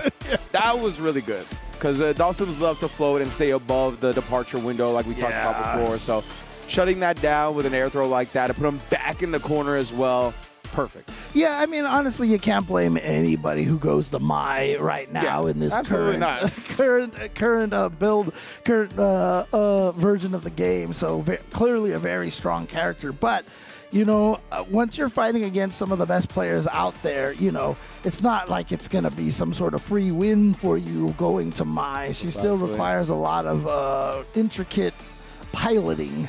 But now we're going to see Dual Kevin versus Stealth in that loser's bracket. But before we get there, we are jumping back to the winner's side, and we are going to be seeing Jack versus Psycho. Remember, Psycho's here because in the match that he had with Chakotay, he dropped that combo into the level 3. Yeah. So Psycho kind of sitting here on winner's side, kind of with like a bonus life here. He got the one up, right? So. It never registered with me that I always get like hypnotized by the 3 sets of sunglasses that his sweater says Big Chillin'. Where did he get that? I want that sweater. That's a cool sweater. Yeah, I definitely never saw the words on the sweater, so yeah, always look at the glasses. The winners finals though, Jack versus Psycho, and remember Psycho actually had a bit of a disappointing result in the World Warrior 1 for Midwest, so he needs something as good as possible right here, right? You know he wants that dub. And obviously, again, we talked about the ENC implications as well. Well, I mean, at least he's guaranteed top 3 right now, but he wants as many points as possible. But Jack is just running all over him. And, you know, I've always said it, like when Kimberly gets put in the corner, because she doesn't have a button that really hits quickly and has a longer range than standing medium kick, if you stand outside her medium kick range, she really struggles to fight her way out of the corner. Yeah, you can see, man. He got overwhelmed. I mean, we found ourselves in a similar position, and Jack testing as soon as he sees that driver's cancel, right? I'm going to pop off with a DP. I mean, remember, we saw that in the last match for Jack. Every time Stealth got anything going, like, he just immediately did the ODDP, even in the corner, remember? So, yeah, Jack is very, you know, we talk about offensive drive reversal. He uses a lot of those offensive ODDPs, and that's really something that you got to be careful of when you fight against Jack. Yeah, he loves it, right? When he's got you with a back to the corner already and you get an opportunity to kind of fight your way out of it, he's ready to pop up with a reversal. Beautiful Renko kick whip punch, though, right there. Psycho, again, using that excellent walk speed of Kimberly to bait something out. Yep. And got caught low right there. Not sure if he was trying to backdash or jump or something, but slowly trying to push her right back in the corner. Wow, what a challenge on that drive rush. Looked like Jack was going to go for one of those delayed buttons, but yeah, it's funny because like when you do a delay, like that raw drive rush and like the block, it's actually -4. Like you can block like reversals, but a jab will punish you if you don't press anything. Dude, that was such a nice sneak in of that drive rush cancel into the overhead from Psycho. And then, you know, dumping all the meter and only needs the level 1 to be able to get the kill. Didn't even need the can. Oh boy, just a start with a crouching medium punch check. I imagine Jack on a stream was like, he's going to drive rush at the start of the round. Watch. Yeah.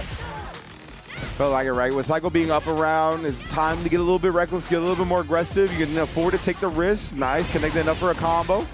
Okay, that time defensive ODDP from Jack. Oh, got him on the landing frames. Wow, the jumping heavy punch just missed. Rare sight for sure. Plus frames back to back with it. Tried to keep it a little bit tighter that time and finds the whip punish as Jack looks for another crouch medium punch. And this time he pays for it with his life. Psycho ties it up 1-1. both game ones were ass busted on each side. Right? Like, that was definitely huge convincing wins for both Jack and Psycho. So we'll see if we'll settle down or if it's just going to keep being like one person getting a snowball. I always feel like whenever that happens, then the next game is going to be like Jack is going to just blow up Psycho, and then Psycho blows up Jack, and then the last match is like super close. But Psycho's trying to break that pattern right now because he's looking really strong here. And nice timing on that ODDP. So far, I feel like Jack is like huge. Like 4 for 4 or 5 for 5 on ODDPs against Psycho. Definitely feels that way. Didn't quite get that extra animation for the combo. Oh, but again, these crouch medium punches, man. Costing Jack some life. I'm telling you, man, Psycho's footsies. Oh my goodness, that hit so low. That was so sick. Oh. Like, so Jack right here got in the crouch medium punish multiple times. Psycho, like, had kind of honed it on that timing, right? He did it again thinking Jack was going to press a button. He was going to get a whiff punish, but instead the jump exposed it. Yeah. Great switch up from Jack right there, reading the timings of Psycho. Oh, jump and low. I mean, that's not even a true meaty situation there. But look at this. Is he going to go for the level 3? He is. I like it. Give yourself a little bit of time to get some meter in this round as well before going to the next one. You're still in a prominent position. Throw? Yep, he tried. Ah! And I don't know if that was an intentional setup or not, honestly. Yeah, I know, right? I'm not sure if he missed on purpose right there. It worked out for him. I said throw because it's like the singular most meter build thing you could do. Yeah. So I figured that's why he would want that, but that might have been a bait in and of itself. I really like that counter hit confirm right there from Psycho. Got the standing heavy punch. Oh, wow, just blew up the jumping heavy punch. I very rarely see normals beat that. Yeah, for real. Oh, nice. Again, inch forward. Stay in the front. And again, Psycho's use of crouching medium kick, like when he walks up at you like that, is so good. He's so good at chasing you down and just like scaring you to walk backwards. Yeah. And then catching you with that crouch medium kick. He's very good at not getting, like, he doesn't overextend when it comes to his walking, right? Like, he's very good at figuring out the exact range he needs to be at and then tagging you with the crouch medium kick. He's not super greedy when it comes to his reward either. Like, he's not trying to get too close. And he's so good at the footsies in the ground game is that once he establishes that a little bit and you try to press a button to prevent him walking in, that's when he walks out and baits out your button, right, and gets a whiff punish. Exactly. So he's up 2-1. As you said, wants to get a good result for number 1 Midwest week. He didn't do so hot, and so he might be able to at least guarantee himself second place if he can take this game or the next game from Jack. Oh, man. Try a little bit of a two-step of his own right there, but too far. And then Jack in the crouch medium kick check. What a call-out again on these drive rush cancels. Yeah, he knows that Jack probably likes to delay it a little bit and try to, catch you pressing buttons. Yeah, he's going to force Jack to go into, like, the true string drive rush cancels. See, that spend that meter just for the OD run to get a little bit closer. Oh, back throw. He's just been so right. He recovered just in time. I know. Oh, not that time. Not that time. And again, the check on the drive rush into the level 2. Boy, Do this all day, every day. He sees the green, and he is ready for it. He's willing to press the buttons. Whereas to check the raw drive rush, check the drive rush cancels. Shout out to Justin Wong, by the way, the man who repeats everything that everybody says in fighting games. That's one of the best tweets of the year, honestly, is that tweet. Character says voice line, Justin on stream says voice line. Yeah. Oh, man, it's so good. And I get it, too, because I want to do it all the time, too. I've had to teach myself to stop. Look at this level. Look at this. And again, like, this is the kind of character that Kimberly can be, right? Like, she will just completely run you over, and then in the next round get completely run over on the other side. Indeed, man. Psycho still on set point. Jack did have to spin all his meter on that one, so, old Alpha Academy adage, bait the meter. He got that one out, and then again, another one. And Jack tried to do a very early throw that time. Yeah, it was too early, actually. He, wanted to beat the button, but yeah, it was so early. He was out of range, and he got punish countered. All right, and he's trapped in the corner, yet it's always plus on hit. no matter how close it is. Yeah, I remember Psycho. Oh, that should be it. Yeah. Psycho catches them reaching and teaches them what it's like when Florida enters your region. Psycho 3-1, Grand Finals winner side. Wow. And so, yeah, definitely taking advantage of that drop combo from El Chicote, making it worth all the money here because he is now at least guaranteed first or second spot. So he's going to get at least 100 or 75 points, if I'm not mistaken. Wait, I believe it's 50 and 45. Yeah, you're right. You're right. 50 and 45. 50 and 45. But beautiful stuff right there from Psycho. Taking down Jag again. We talked about it at the beginning. Psycho entering this region for this season of CBT was definitely going to throw a wrench into things. I thought week 1 was an anomaly. I was very surprised that he didn't make it in to top 8. So this is what I expect him to look like in this region. I expect him to be in top 8 every single World Warrior and more than likely even farther than that, which is what he's doing right now. Grand Finals winner's side over Jack.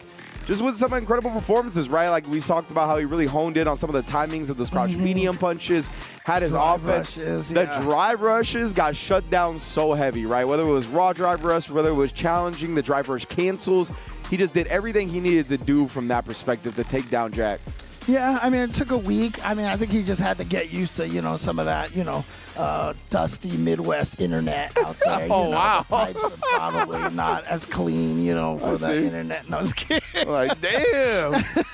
They're going to get the Florida pipes. Yeah. Oh, God.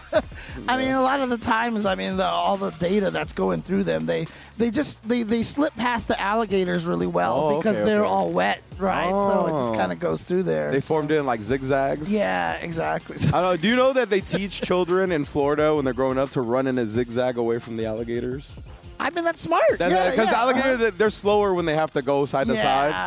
So, legitimately, elementary school children get taught to run side to side if you see an alligator. All right, good stuff to know. Shout outs to my partner for that one. Let me know. who grew up in Florida. So, there you go. But yes, we are arrived at our loser semifinals, right? Of course, Psycho is going to be in Grand Finals winner's side. Jack is going to be dropping it down to losers finals to await the winner of that dual Kevin versus Stealth match, of course. But I want to talk to y'all before we get into that about the World Warriors. You're watching it right now. There's 25 regions. 26 players will qualify because, yes, indeed, Japan has maintained their super region status as they deserve. Head on over to the schedule tab of the Capcom Pro Tour website to find out where your region is. Signed up. Free entry. You can get connected with your greater fighting game community that's close to you. You'll have similar like-minded experiences, not only when it comes to loving fighting games, but most likely just in life because your region is not too dissimilar from each other, right? So definitely check it out. Make some friends. Get some XP up and do your thing at World Warrior, man. Yeah, and you know what? Like, I'm a realist, and I know the dream one of these days is to have like 40 regions and stuff like that, but we're getting there little by little.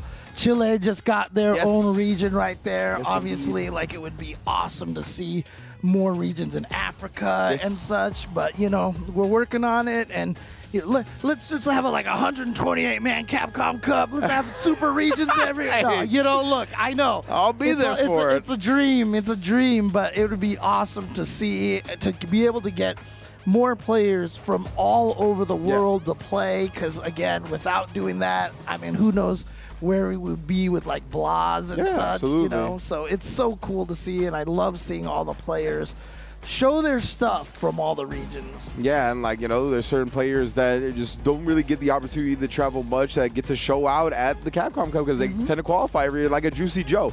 Juicy Joe is always one of my favorites that I tend to think about, right? He's obviously an SFL EU mainstay and whatnot, but we don't get to see him as many high-profile stateside tournaments like the Combo Breakers and whatnot. So just getting to see Juicy Joe always show out as well is another cool thing about the regional stuff. But we are going to take a quick break. I don't want to hold y'all up too much longer because we are going to get back with the loser semis and the grand finals. Do not go anywhere.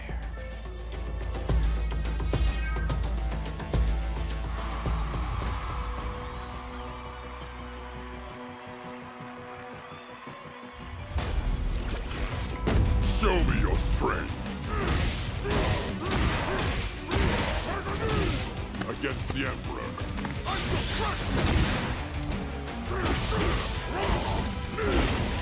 Stay out of my business.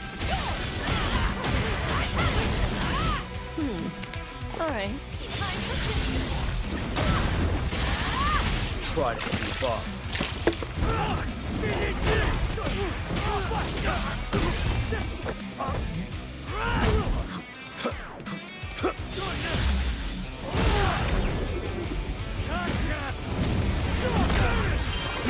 Greetings.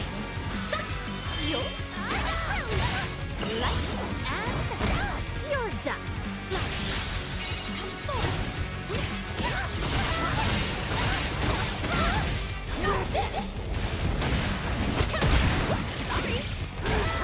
Accept defeat! Time to clock out every loose end! This one's over. Say goodnight, loser! I bestow my power on you. Circle!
Looking at cute clothes and accessories always puts me in a great mood. Hello! Did you come to see me again?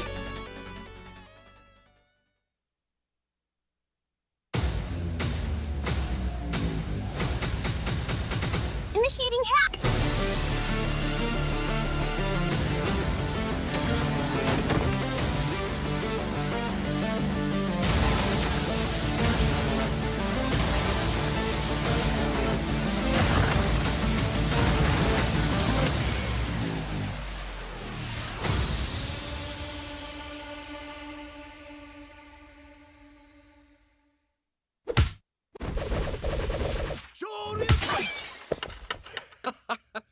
Red Bull gives you wings.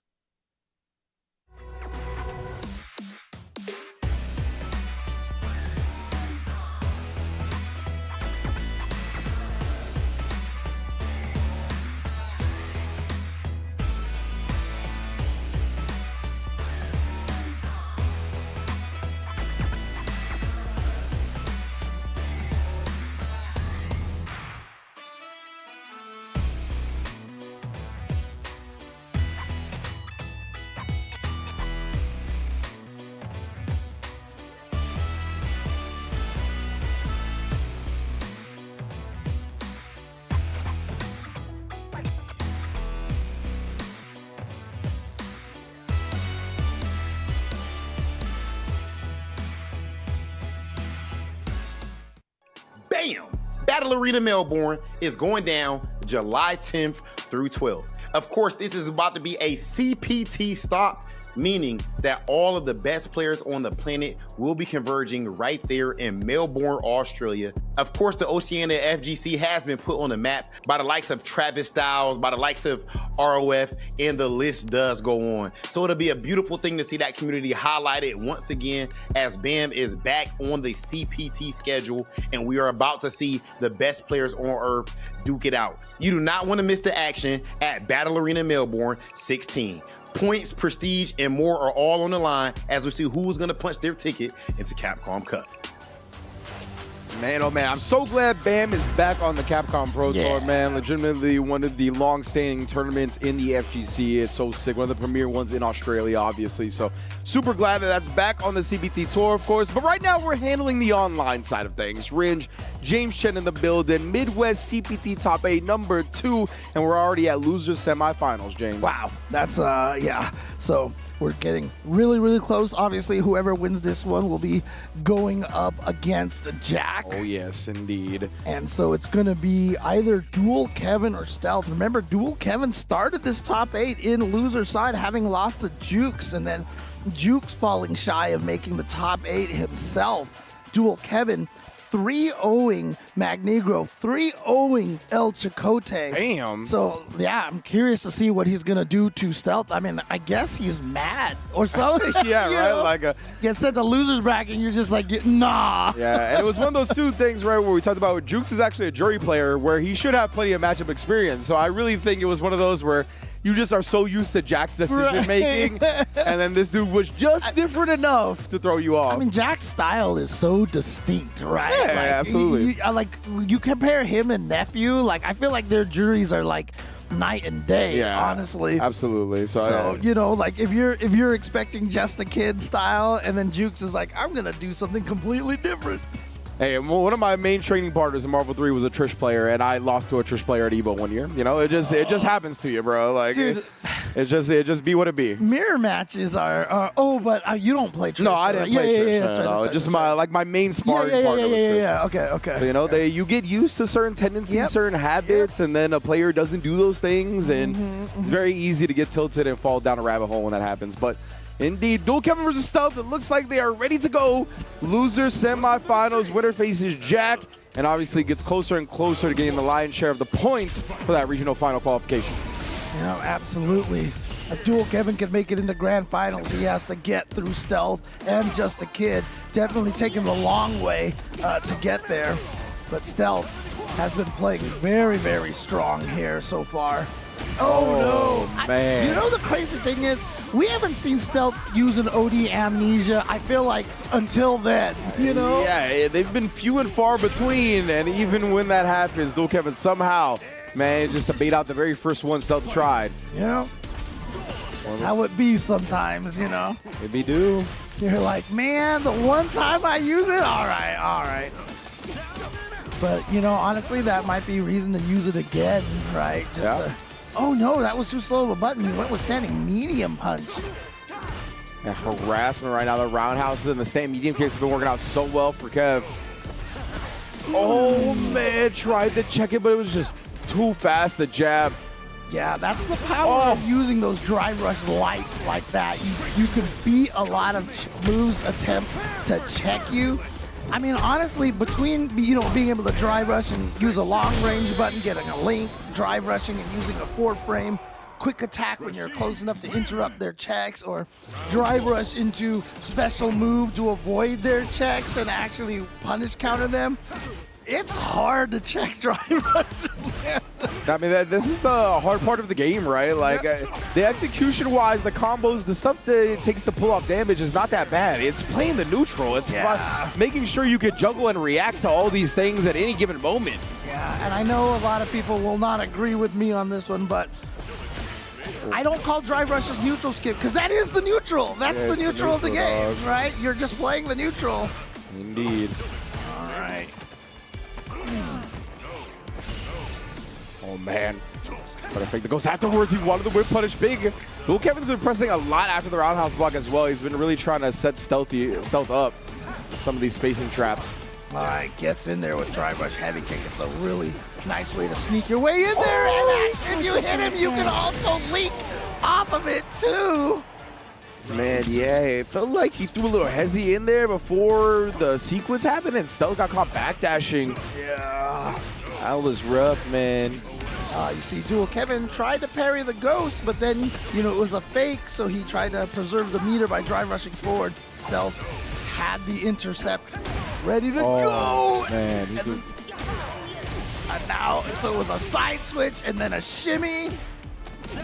And yeah, you can see Stealth like scared to use that amnesia. Now he just gets hit by the meaty low. That's gonna be a level 3. Yeah, sorry. Yeah, okay, that's good. I mean, like I said, man, these Marvel combos. Yeah. Nickel and dime him down. Yeah, and you know, there's always, when you're doing a combo and you're gonna end in a level 3, as soon as you get the scaling under 50%, which is quick in most of these combos, extending the combo as long as possible will always add damage. Yep. Like mathematically speaking, it will always add damage. You never have to worry about, oh, should I do something less than this and such, so. Yeah, you already hit minimum scaling, right? So after that, you might as well just put on as much as you possibly can. Right. And we've seen this now from Jack against Stealth and Dual Kevin from Stealth. When you see that amnesia activation, the double jab, and then just block right there. So you can see one of the common counterplays to OD amnesia. Got hit low right there, but again, no big consequence because Stealth didn't have level 2 out or a departure out or anything like that. Immediate check. Oh. Ooh, okay. Counter hit the overhead attempt. And yeah, now speaking of it, since we did see Jack do that, so Stealth has used OD amnesia before, but it hadn't been that common, honestly. I'm just trying to harass him down, right? Kev doesn't have a lot of health to play with, so he does have to be careful. Manages to dodge both ghosts. Yeah, that OD Ghost, the OD Tourmalin, is like really good for kind of resetting the situation. How far it pushes people back. A little surprised he ended up going with the down forward sweep right there. But hey, Dual Kevin popping off early in the next round. We already at the corner. Dual Kevin starting the round off with drive rush medium punch. Because you know he liked to do that round 1 drive rush overhead. And he hit medium punch, and Stealth actually tried to check it and got hit. So I feel like that was one of those, we didn't see the layers here, you know? Nice job preserving his drive gauge, gets on in. The spike. Ooh, just outside of it. Ooh, what a cancel to the whirlwind. He felt the wind from that spike, you know what I mean? Legit, it was like, bro. That's how close it was. One with the elements. Oh, yeah. The cancel, but the second one didn't hit, and it made Stealth drop the combo. Wow. Now Dual Kevin back thrown. Stealth gonna get the screen advantage for himself here. Do immediate drive reversal. I like that from Dual Kevin. Good timing on that drive cancel because it was right when Stealth landed, and you know that they're gonna commit. You see him with the drive parry. He was in drive parry, I think. I can't remember now, but you know he's gonna try a mix-up as soon as he lands, so that was a great timing for that drive reversal. Out caught. Was still trying to press buttons back after the first light. Dangerous maneuver. Just thought Dual Kevin would probably try to switch the throw. OD spin mixer. Keeps him locked in his corner. Good luck. And Stealth, bro, you can tell he's searching for answers right now. Kev, he's even got 2 bars to his name as well, so any type of slight knockdown will be in his SAR. Any type of significant hit will be a level 3. Right. And you saw how Dual Kevin just kind of just walked back earlier. Oh my goodness. That roundhouse whiff punish, man. He was getting paid off that the entire set. Level 3 cancel for the extra damage. Dual Kevin standing heavy kick punish counter is like such a deadly weapon for him. Again, you know, I know a lot of people have talked about this, but like in terms of high level Rashids, Dual Kevin has like one of the more like slower paced fundamental kind of Rashids. Yeah. Obviously when he gets you in the corner, he's gonna be a little bit more aggressive and stuff, but Dual Kevin's neutral is so strong. Yeah, Kev has like managed to pull off playing a pretty patient and reactive style of neutral on an extremely successful level, which is very hard to do in this game, right? You always hear people talk about how like it's very hard with the mental stack. There's so many options you have to consider. Like being proactive instead of reactive is often an easier play style to pull off and be successful with. But Kev, man, he is so good at playing patient staying back, whiff punishing with that stand roundhouse. He's really good at playing those mind games with the stand roundhouse as well, right? Where it's like, it's an awkward button visually, so it's not an easy button to whiff punish because of that. Right. He uses it as its own whiff punish, so sometimes when he's a little late, then you try to react again, and then you're a little bit too late, and he ends up getting a whiff punish anyway. So he's just got a lot of solid mind games around the way he plays the ground and the buttons he chooses. Yeah, I mean, it's like, I feel like he's the guy who's just kind of like poking you in the shoulder a bunch of times, and you're just getting annoyed. Yeah. And then finally, when you react to it, like, he just hits you with a big giant mallet. You know, like, it's just Agreed. like, you know, he's not going to peck you to death and annoy you to death with like little pokes or anything like that. But as soon as he finds that opening, yeah, he goes in for the kill. So yeah, it feels like he's good at making you think he's gonna do that, like just to be like content with nickel and diming Right, you. yeah, But yeah, it's more of like a setup for a big significant hit, right? Like that's definitely what he looks for more and what he ends up getting. So it's always sick to watch Dual Kevin. He's one of the most solid players in the business. Again, one of our most consistent NA representatives when it comes to international offline competition.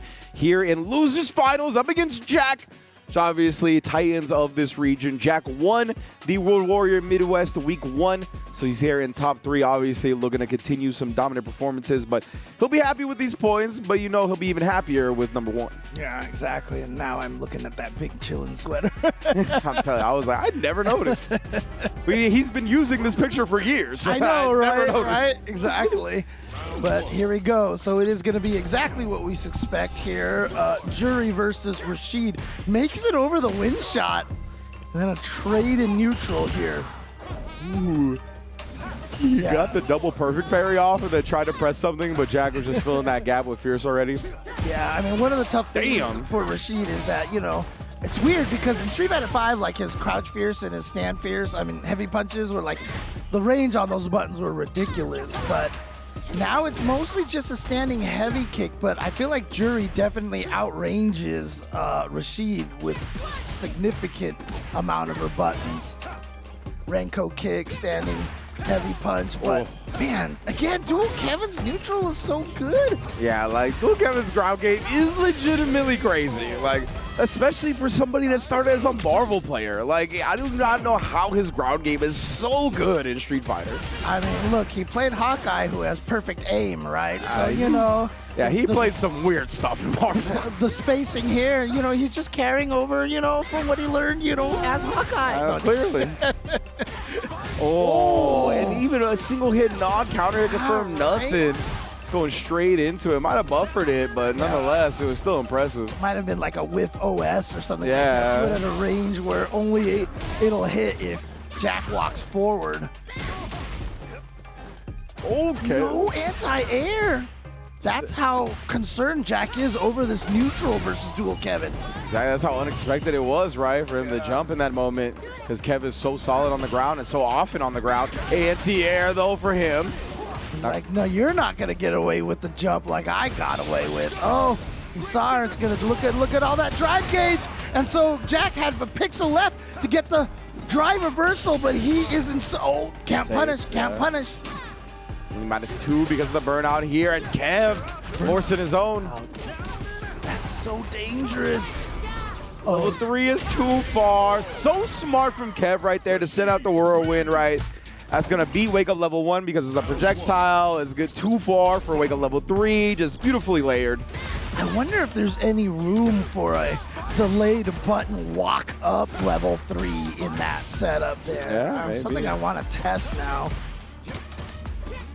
Oh, not actually a whiff punish, but...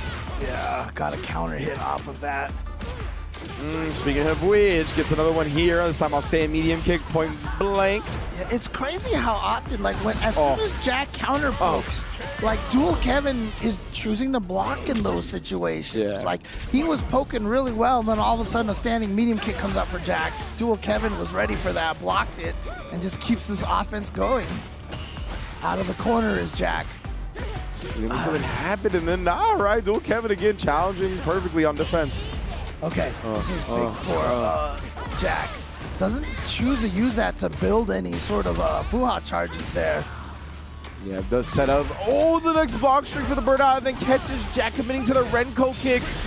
Wow, that's huge damage off that. Yeah, I can't I mean, She's alive, but barely, I think. The timing. Oh, my God. I have gotten both of them wrong today, where I think they're going to be alive. They are deader than dead. Man. I mean, what a jump timing to be able to punish that Renko kick, man. I mean, go for that move. And I've often said a lot of those buttons that have great ranges, even something like a Jury stand heavy punch or even a Rashid stand heavy kick, there it was, the drive rush and the overhead to start. But, you know, they are like mini fireballs in a lot of ways. 100%. You're at the right range, you jump, and you get a free punish. Yeah, we thought, oh, and then this time again committing to the roundhouse right there. Just to get whiff punish. Kev has been so good and so disciplined about his normals and where he picks his spots at. Another whiff punish as we see another whiff from Jack. How is he whiff punishing so consistently? It's crazy. Oh, it just goes for the mix-up. Yeah, just wanted to get the chip right there. Kind of ended that combo a little bit earlier than expecting, and then was able to guarantee the chip. I don't think Jack was even thinking about that as an option. Whiff punishing is so important. Oh my goodness, he almost had one again there. Whiff punishing is obviously so important, but in a game like this where like the buffer into driver's cancel is such a big part, like you need to make sure you whiff punish those buffer normals. Yeah. Ooh. Yeah, again, dual Kevin's defense is so good, but Jack, okay, you know what? If you're dual Kevin, you're like, whatever. I'm not going to spend the level 1 here. That's pointless. And I think Jack kind of knew, too, that intelligently you would not spend the drive, the super meter at that point. So, like, that's a win for Jack if dual Kevin supers that DI. Right, exactly. You know, so, yeah, for Jack, you might as well do it at that point. Oh, that was too far. It missed, but there was no punish from dual Kevin. The beautiful timing on that sword normal right there. And the crouch medium punch. Oh, too far for the Fuha. Doesn't use an OD Eagle Spike to change sides, but that's because that combo pushes you in the middle of the screen anyway. I wonder if it's because dual Kevin stood up. I wonder if that's why the Fuha whiffed. Maybe, yeah. There's a lot of things that you can blow up by doing that. Yeah. Oh, got it.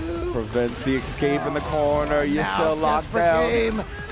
Oh, and the game is over. Dual Kevin 3-0 over Jack. A very dominant performance to get into that grand finals. Like we talked about last week, Jack, or not last week, but last event for the Midwest CPT, Jack did take first place overall. So he's going to have first place and a third place under his belt. So that's like, what, 85 points off rip. Definitely going to be in a sweet position for the end of today. But obviously, he would have wanted to go farther. Dual Kevin, though, is bringing his offline consistency to the online world as well. Does he get 40 points for third place? So I think, would that be 90? Oh, yeah, it was 40, right? Not 35. Yeah. So, yeah, 90. Yeah, so he's still got 90 points, but, you know, what was the score of Dual Kevin versus Stealth? Because, remember, I was talking like he 3-0'd everybody. So, yeah, he 3-0'd Stealth. So, since he's gotten to this top 8, he has gone 12-0. Jeez. Since he's got, look at this, 3-0, 3-0, 3-0, 3-0. And so now, Dual Kevin taking the long road to get to the grand finals over here is going to be going up against Psycho. Yes, indeed, man. And yeah, I was right. It's 50, 40, 35. So he'll Okay. Cool. So, yeah, so 85 for Jack. He's going to be sitting pretty at the end of today. Obviously going to be looking good for the regional finals. But grand finals here today is Psycho versus Dual Kevin. I'm very excited for this one because, as I mentioned, I was expecting Psycho to disrupt this whole region once he moved into it. I was expecting him to be in these positions that we're seeing him in this week, going up against Dual Kevin, who has been the guy. He's been the #1 Midwest representative for Street Fighter 6. There's guys close to him, right? The Jacks and the Lag that are right there on his heels, but Dual Kevin has been consistently the #1 Midwest player from Street Fighter 6. So it's going to be fun to watch him go up against Psycho. Yeah, Psycho, obviously a world-class player. Like I said, we saw the amazing matches he had with Blas at Street Fighter League, and he is so strong. And so, yeah, for sure, it's really fascinating to see him come in here and kind of shake things up. But Dual Kevin definitely wants to be singing later on here.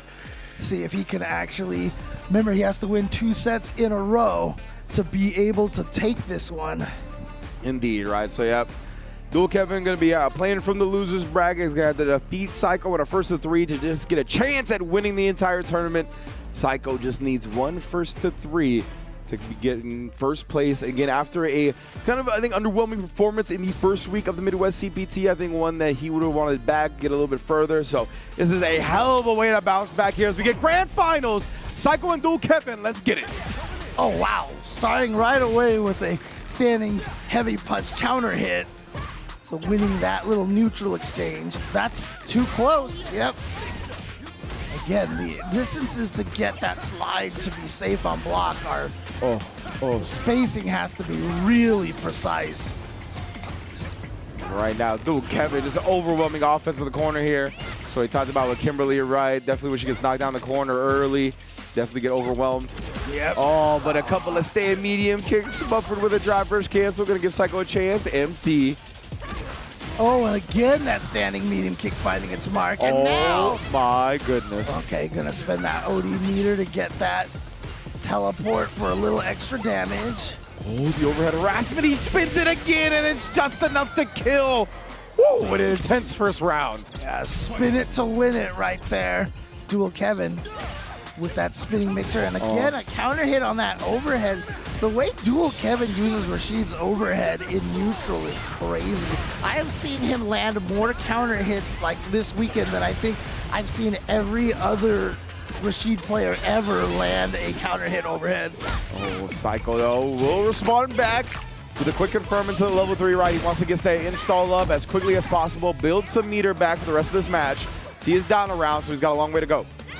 Oh, but the whip punish from Dual Kevin still so on point. Oh, both of them looking for their stand medium kicks. Trade. All right. Accident, unfortunately had to spend 3 bars on that whiff light punch, canceling the deep. Oh, wow, ended up walking up with a sweep and connecting, run stop. Oh, you press the button and Dual Kevin gets the counter hit.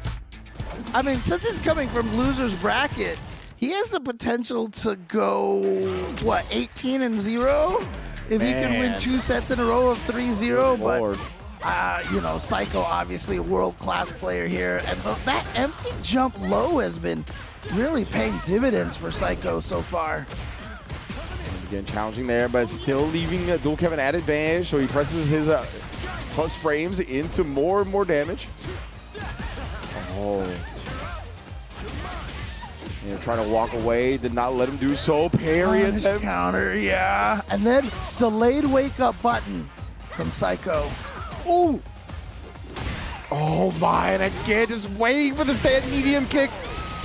Right, he knows if Psycho's above those 3 bars, they're in that type of territory. He's going to be looking for it because he's going to be buffering the driver's cancel afterwards. Great awareness from Dual Kevin. Most likely paying attention to the meter, excuse me. It's okay, we were just talking about meteors during the break, so, Honda story mode things. All right. Pressure. Oh, nice. Of course, the elbow, the classic. You think you can walk under, get caught by the elbow drop. Dude, he's so consistent with the whip punishes. How? I have had people tell me before that Kimberly's standing medium kick is unwhiff punishable. That's what you see. Dual Kevin is definitely showing. He's like, no. With the heavy butt. He's doing it with the heavy butt. Right? It's crazy. He got him. He got him. Here we go. Big opportunity. And it. Yeah. Again, the most important resource is rounds. Indeed. So spend that meter, get the win, but especially for Kimberly, because even though that might have been a little overkill, but she gets the power up, so better walk speed and normalized damage, higher damage. And honestly, the walk speed thing is probably going to make a difference right now because of how he's just been slightly off on the stand medium kicks. You can maybe inch that a little bit closer via that walk speed buff. Well, I mean, Dual Kevin, nice reaction to be able to get that roll follow-up to avoid the punish jumping over the wind shot. Yeah, Dual Kevin really baking in what he needs to do. Oh, wow. Okay. Again, that empty low. And Kev tried to chop the plus frames off of it, but ooh, the neutral jump B ends up getting anti-aired. He's hard. Just doing this to kind of turn the drive gauge advantage around. They were kind of tied, and now Psycho is burned out. What do? Nothing. You get taken down, and Dual Kevin still having yet not lost a single game here. This is wild. Man, Dual Kevin looking like the playoff Knicks right now. Not dropping no games. How many games did they lose in those playoffs? Was it just the one? It was 3, because in the very first round they lost 2, and then they didn't lose after that. Okay, until this last one. Got it. So Lakers' record's still good. Yeah, Lakers' record is still good. That's all. Look at this drive gauge deletion, and he didn't go for the level 1. That was a clean spacing trap, though. Oh, punish counter throw. Got the burnout, but it doesn't matter because of that 2,000 damage. Yeah, understandable risk from Kev, right? You want to preserve that drive meter, so bet on it. Actually, it's Kimberly, so I think it's like 1880 damage or something like that. Oh, that's right. There's no install, right? Yeah. I've lost matches because my throw, everybody else's throw would have killed. It do happen. Yep. Speaking of which, here, establishing another throw, plus frames, establish it yet again here, and that's why we perfect parry. Kev, what a challenge. Yeah, Psycho definitely, with a nice life lead here, has the potential to take out Dual Kevin's flawless flawless record right now. But look at this, here comes this corner situation again. How do you fight out of this? Huh? Yeah. Hard to get out of there. Drive reversal. I love it. Beautiful crouching heavyweight. How did he get back to the right? Look, I do that all the time, and I swore he was going to stay on the left. Kev was expecting it too. You saw the startup of an OD move. I'm pretty damn sure that was either supposed to be OD spinning mixer or a super. Something invincible. And it came out the wrong direction or something. And finally, Dual Kevin suffering a loss here. Wow. The first game, and on a really, I don't even know how he got to the other side there. Yeah, it definitely looked like I crossed up Kev's inputs to me. Oh, nice. Just uses the sky high to get out of there. And counter hit, standing medium kick. The amount of times that Dual Kevin gets counter hits in neutral is crazy. It's just, again, bro. His timings on the ground are ridiculous. He's been so good. Oh, but that time Psycho won the challenge early. He got hit by a counter hit jab, and he still jabbed again afterwards. Might have just been him trying to hit jab 3 times, Most likely. Oh, and then he does jump on this one. That's the highest damaging starter. But it ain't about how you start. It's about how you finish. Kill? Nope. Oh, that's punish! Oh, boy. Now you're burned out. You have no meter. What do you do? Help. Yeah, he's just taking advantage. He's like doing as much damage as he can here. There's nothing you can do. Oh, man. Legitimately, that is one of the few actual checkmate moments in Street Fighter 6. You get burnt out, you got nothing to defend yourself with, you're done. The fact that, Kimberly couldn't quite finish it off that combo. Definitely painful when you realize Kimberly starts at 90% damage, so. Yeah. Oh, man. I like this combo, though. Gets him to the corner. Nice. Set up with the throw. Oh, man. Just a bit of frame late. Oh, and then somehow gets punished when Dual Kevin jumps to the other side. Oh, anti-air was lost. Put it on a milk carton, bro. I don't know where it went. But it wasn't there when Dual Kevin needed it. Yeah, this one will kill. And so Psycho ties up 1 round apiece here. Doesn't want to let Dual Kevin reset this bracket. If Dual Kevin just wins this one right here, it's back to 0-0. Oh, the counter poke! This might be where we're going. Sets up the SR from long distance. He obviously doesn't have a lot of drive meter, right? So he wants to use this, get some drive meter back, set up some pressure, all while getting back in the green. Look at the way it's changed, bro. That was crazy that Arabian Cyclone actually kicked the SR. It was like so far behind him. Bro. Oh, and then the meaty stuff caught Psycho. Oh, he was trying to go for the fake. He wanted to get Psycho to wake up with a drive parry. Yeah. So he let go of the wind shot early, but Psycho woke up with buttons instead. Yeah, actually, punish countered it. I don't know if it was just luck or hard called it out. Either way, Psycho here. Establishing so many throws and then finally baits out the spinning mixer. Knew when Dual Kevin was going to crack, and this first set is not over by any means necessary. Wow, can you imagine Dual Kevin getting 2-0 to reset the bracket and then losing his first game? What if the only 3 games he loses are in a row on this first set right here? That'd be crazy. But that would also be such a huge way for Psycho to announce you guys have a new problem here in the Midwest to deal with. Legitimately. As right now, Dual Kevin's going to take some time, right, to think about it, try to get this last dub. Again, he's not only defending his own region, not only trying to earn points for the regional finals, he's also trying to qualify for the Esports Nations Cup as well, right. Be one of the representatives of the United States for Street Fighter 6. So all of these things matter when it comes to the placing here in this World Warrior. Oh, here we go. Psycho starting off strong. Gets the corner here, trying to do Kimberly things. Yep, that you're scared of standing heavy punch into run stop. Oh my goodness, I can't believe he didn't whip punish that, but it's all right. Psycho continuing. Oh, he tried to get the answer. He even waited, right? Knew that the Arabian Sky High was coming, but couldn't shut it down. All right, Dual Kevin still needs to do some work to be able to catch up in life, but seems to be working out. I like the counter poke from Psycho after blocking standing medium kick. Came out with his own medium kick, and look at this, guess for game. Actually, she might not kill with the throw right here. She might be just shy. Oh, we won't find out because he kept teching. So that's why Psycho dashed up with a crouching light punch that time to catch Dual Kevin trying to tech again. I'm telling you, when these burnout opponents dash button at me, I get counter hit every time too.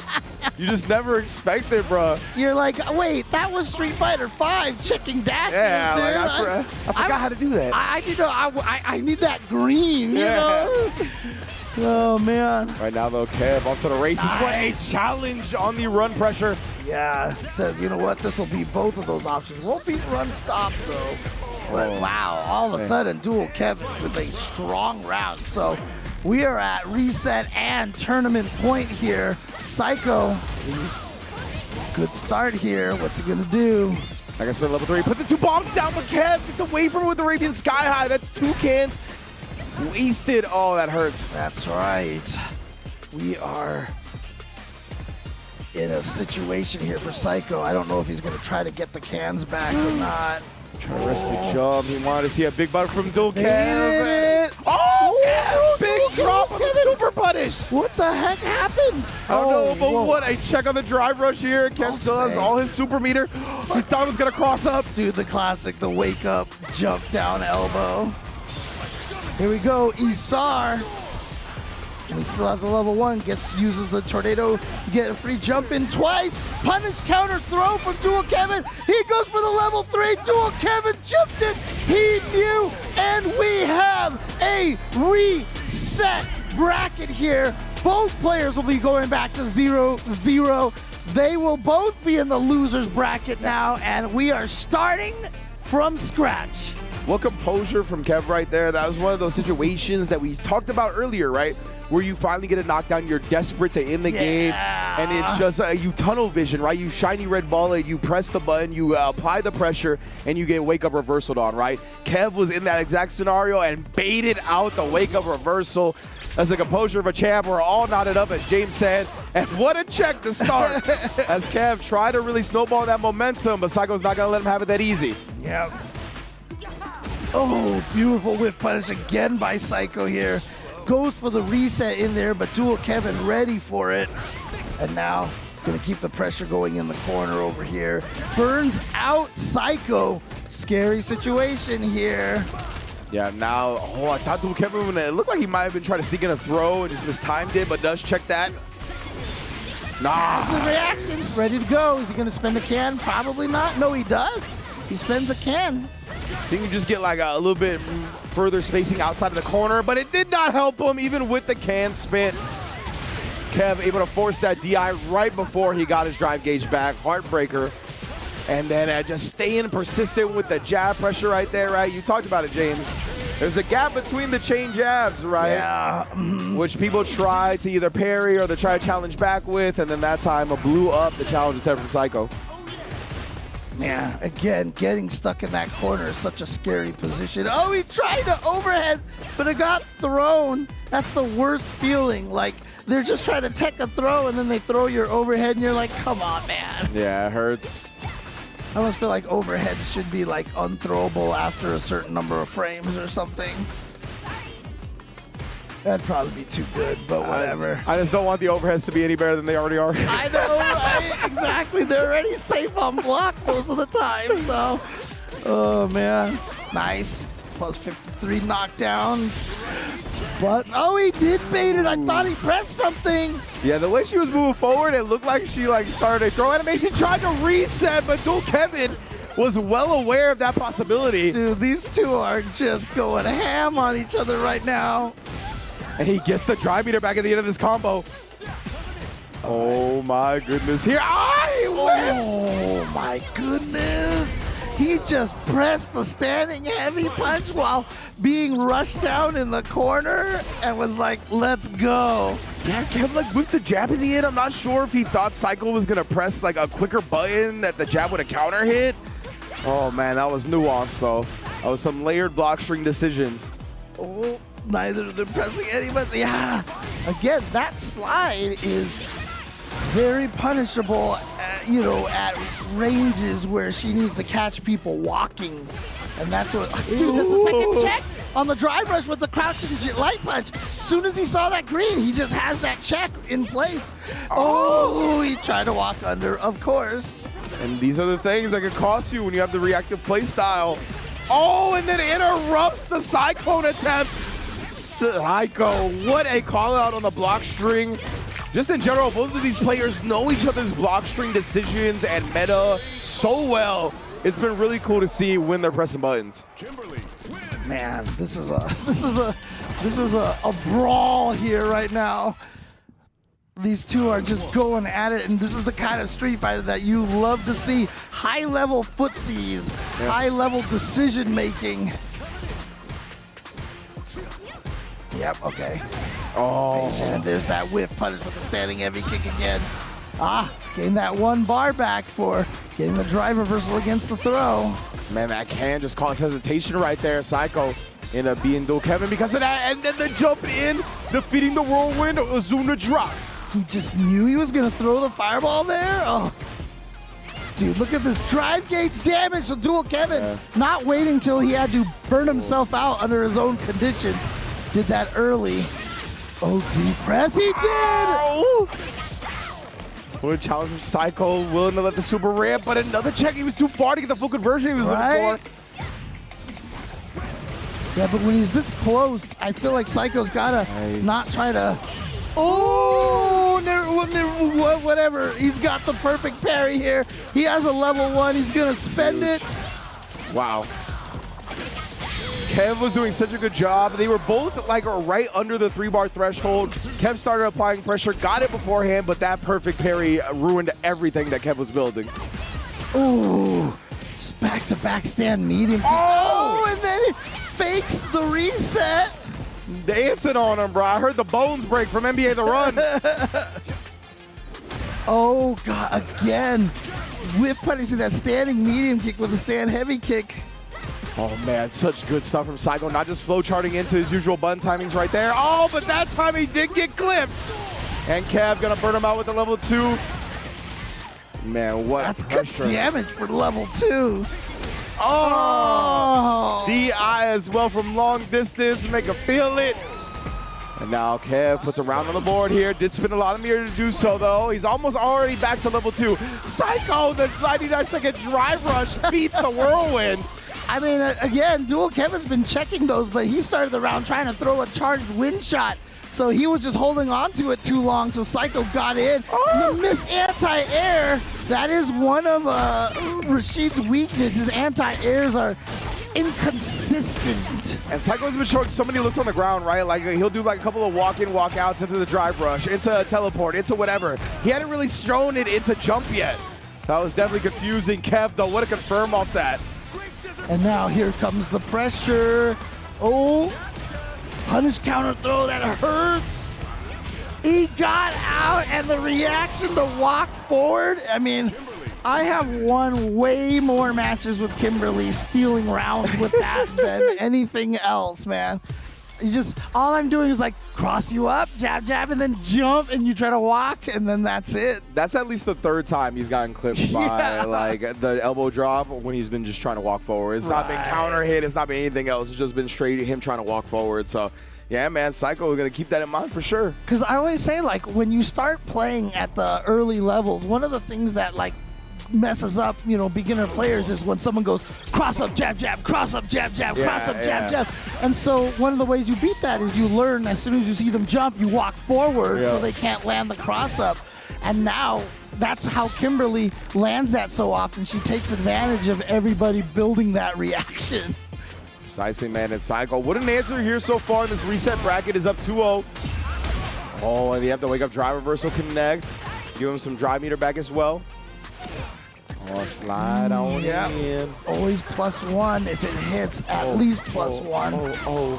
Trade combos. Yeah. Perfect parry. Gonna build a back throw and avoid the bombs that way. And Psycho tried to press a button on wake up. Gonna lose the round as a result. Some round on the board early here. Kev definitely gonna be looking for some momentum now. Gotta dig deep as he's down 2-0 to Psycho. Quick little drive reversal, builds that space he needs. Oh, and of course, set him up for a beautiful roundhouse whip punish. I mean, I feel like it's gotta be spacing traps, and yeah, Psycho has tried to sneak that in, and it's worked a couple of times. So, you know, he's trying again, but what a back throw. But the problem is, he used the block stun to get back out of the corner. That's just like, come on, man.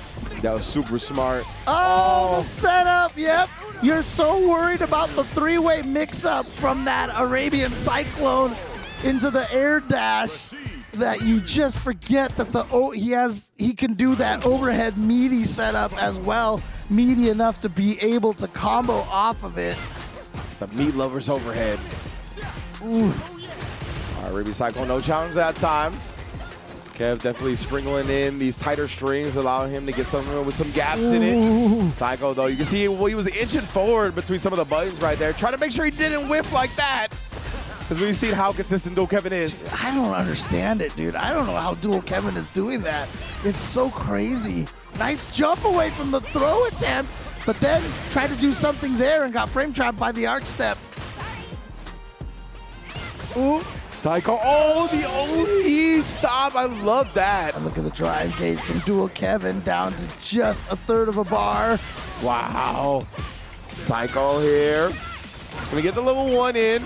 Do as much damage as he can, and actually does burn him out. It does half a bar, half a block, so. Ooh. Oh, man. BSR here, I mean, Kev, he's gonna, oh! What a decision to wake up jump. Dual Kevin was just trying to do a sandwich right there and jump and do a meaty, but he was not.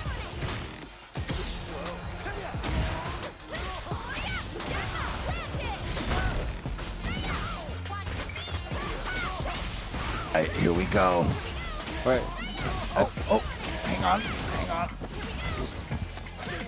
All right, he gets the throw. Psycho here. He's on the verge of it. He's going to do it. Psycho 3-1 over Dual Kevin, even on the reset, to take it for Midwest World Warrior number 2.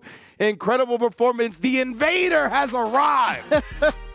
Definitely making his mark here in the Midwest region right away. As you mentioned, the first week was kind of a, so-so finish for his standards. For his standards, absolutely. But here, first place right now in just week number 2, establishing a lot of wonderful points to be able to get into, as you mentioned, Capcom Cup and ENC. Indeed, man. It's a huge W for Psycho right here. Obviously, has made the move for this CPT season to compete in the Midwest region after being a awesome force in the East Coast for several years.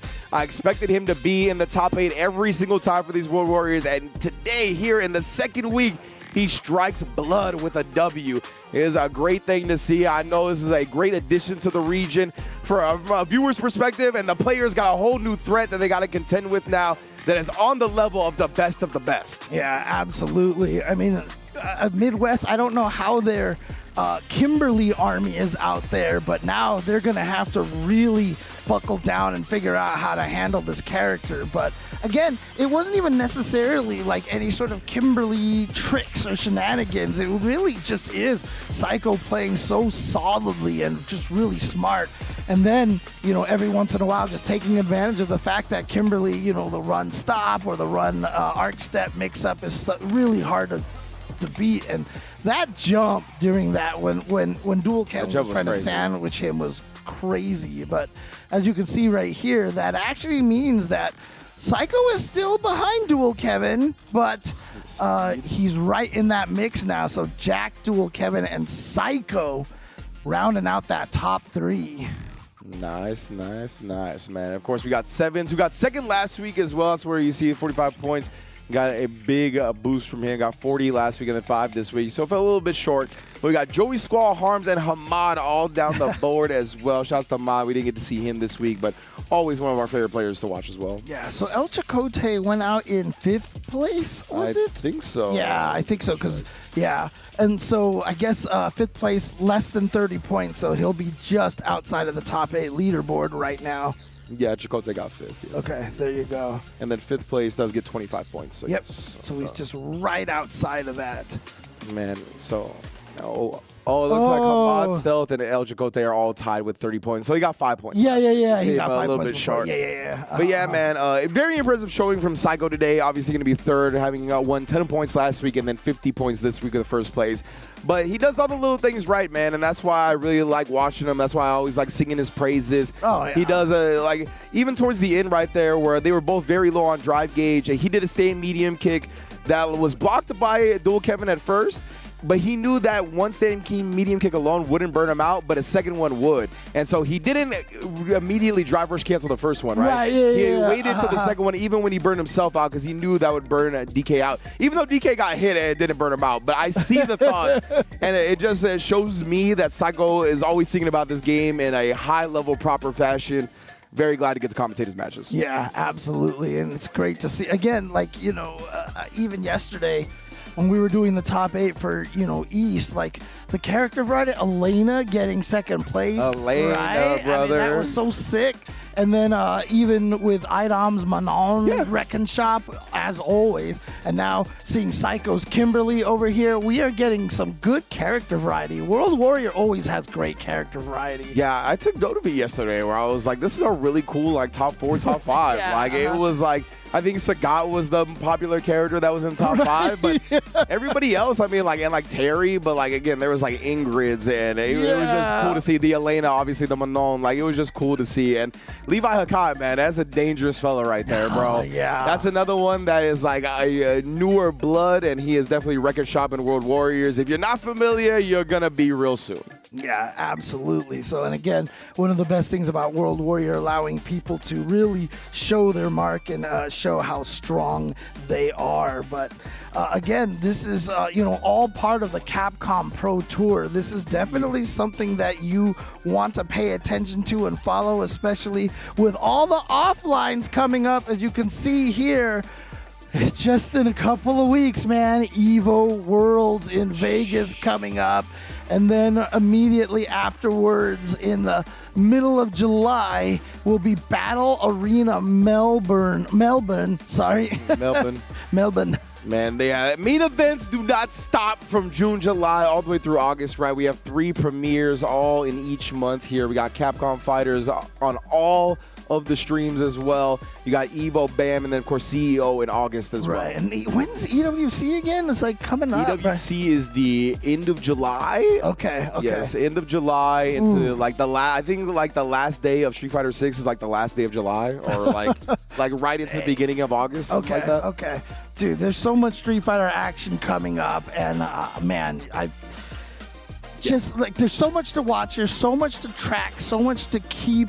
Paying attention to the storylines here and such. And, again, I know we've both talked about this before, but one of our favorite things is when you go to Japan and, you're playing at the Capcom finals over there, the fans out there know all the players and everything like that. And you should too, honestly, because it's really exciting to see the players and how they are growing and how they're adapting and how they are improving. And the level of competition here for this game is just otherworldly at this point. So. Yeah, it is the most competitive fighting game I've ever seen. I think that's ever existed, straight up.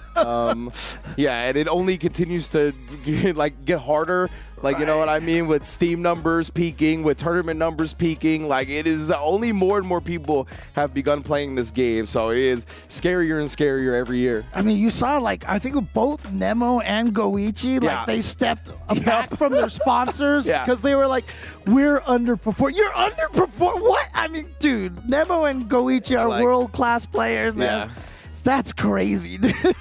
That's the thing, right? Is that extremely high level competition, and these games are demanding, man. Even if you want to talk crap about the execution barriers and whatnot, like so much of the other parts of the game are so hard to consistently be successful with that. Yeah, man, it is tough for even the best in the world to be consistent. But there you have it. That is the Midwest World Warrior number 2. Yes. As you saw right there. It was Jack maintaining that lead at the top, and then Dual Kevin second, and then now Psycho entering the conversation. It's only going to get more exciting for Midwest, but there are World Warriors going all over the place. If you check out the website for the schedule, also just so you know when to view all these players as well. So, like I said, there's a lot of cool stuff going on all over the world. So definitely try to keep track of that. But outside of that, thank you for joining us here today, and we hope to see you next time on the next U.S. Midwest World Warrior. Oh, no! Put him in Burnout. He's immediately going to use level 2 here. He's actually going to drive reversal to prevent that. Oh, yeah. He needs him up here. He doesn't build the super. There's nothing he can do. There's nothing he can do in that. Oh, wait. He has not gone for the throw yet. He is so adamant that Dual Kevin's eventually going to fear the throw, but instead, Dual Kevin finds the hit into the critical art. That's going to take it. Like that he's not getting too over-aggressive with it. He's trying to pick his spots well, but he got countered there. No cancel from Kev. I know. Oh, shoot. Are you okay? Are you okay? You were so surprised by the lack of cancel that we almost had a injury here on set. No, Ringe, you're okay. He's fine. He's fine. Here we go. Dual Kevin wants to make sure Magneto's not fine. He keeps going for the pressure over here. I'll figure it out in a minute. We're good. Build the level 3, and Jamie is going to take it 3-0. And now James's share is also down. I don't even know if you guys can hear me. I can't hear myself anymore. What the hell? So, Davey! Oh, he was ready. Oh, okay. No! That's just one of those ones where you just kind of have to laugh it off. You just have to laugh it off. Oh. Yeah, I mean, if he loses this round, you're just like, okay. This round was not meant to be, I recovered just in time. I know. Oh, not that time. Not that time. And again, the check on the drive rush into the level 2. Boys, Do this all day, every day. Tornado get a free jump in twice. Punish counter throw from Dual Kevin. He goes for the level 3. Dual Kevin jumped it. He knew, and we have a reset bracket here. All right, here we go. All right. Oh, hang on. All right, he gets the throw. Psycho here. He's on the verge of it. He's going to do it. Psycho 3-1 over Dual Kevin, even on the reset, to take it for Midwest World Warrior number 2. Incredible performance. The Invader has arrived. Definitely.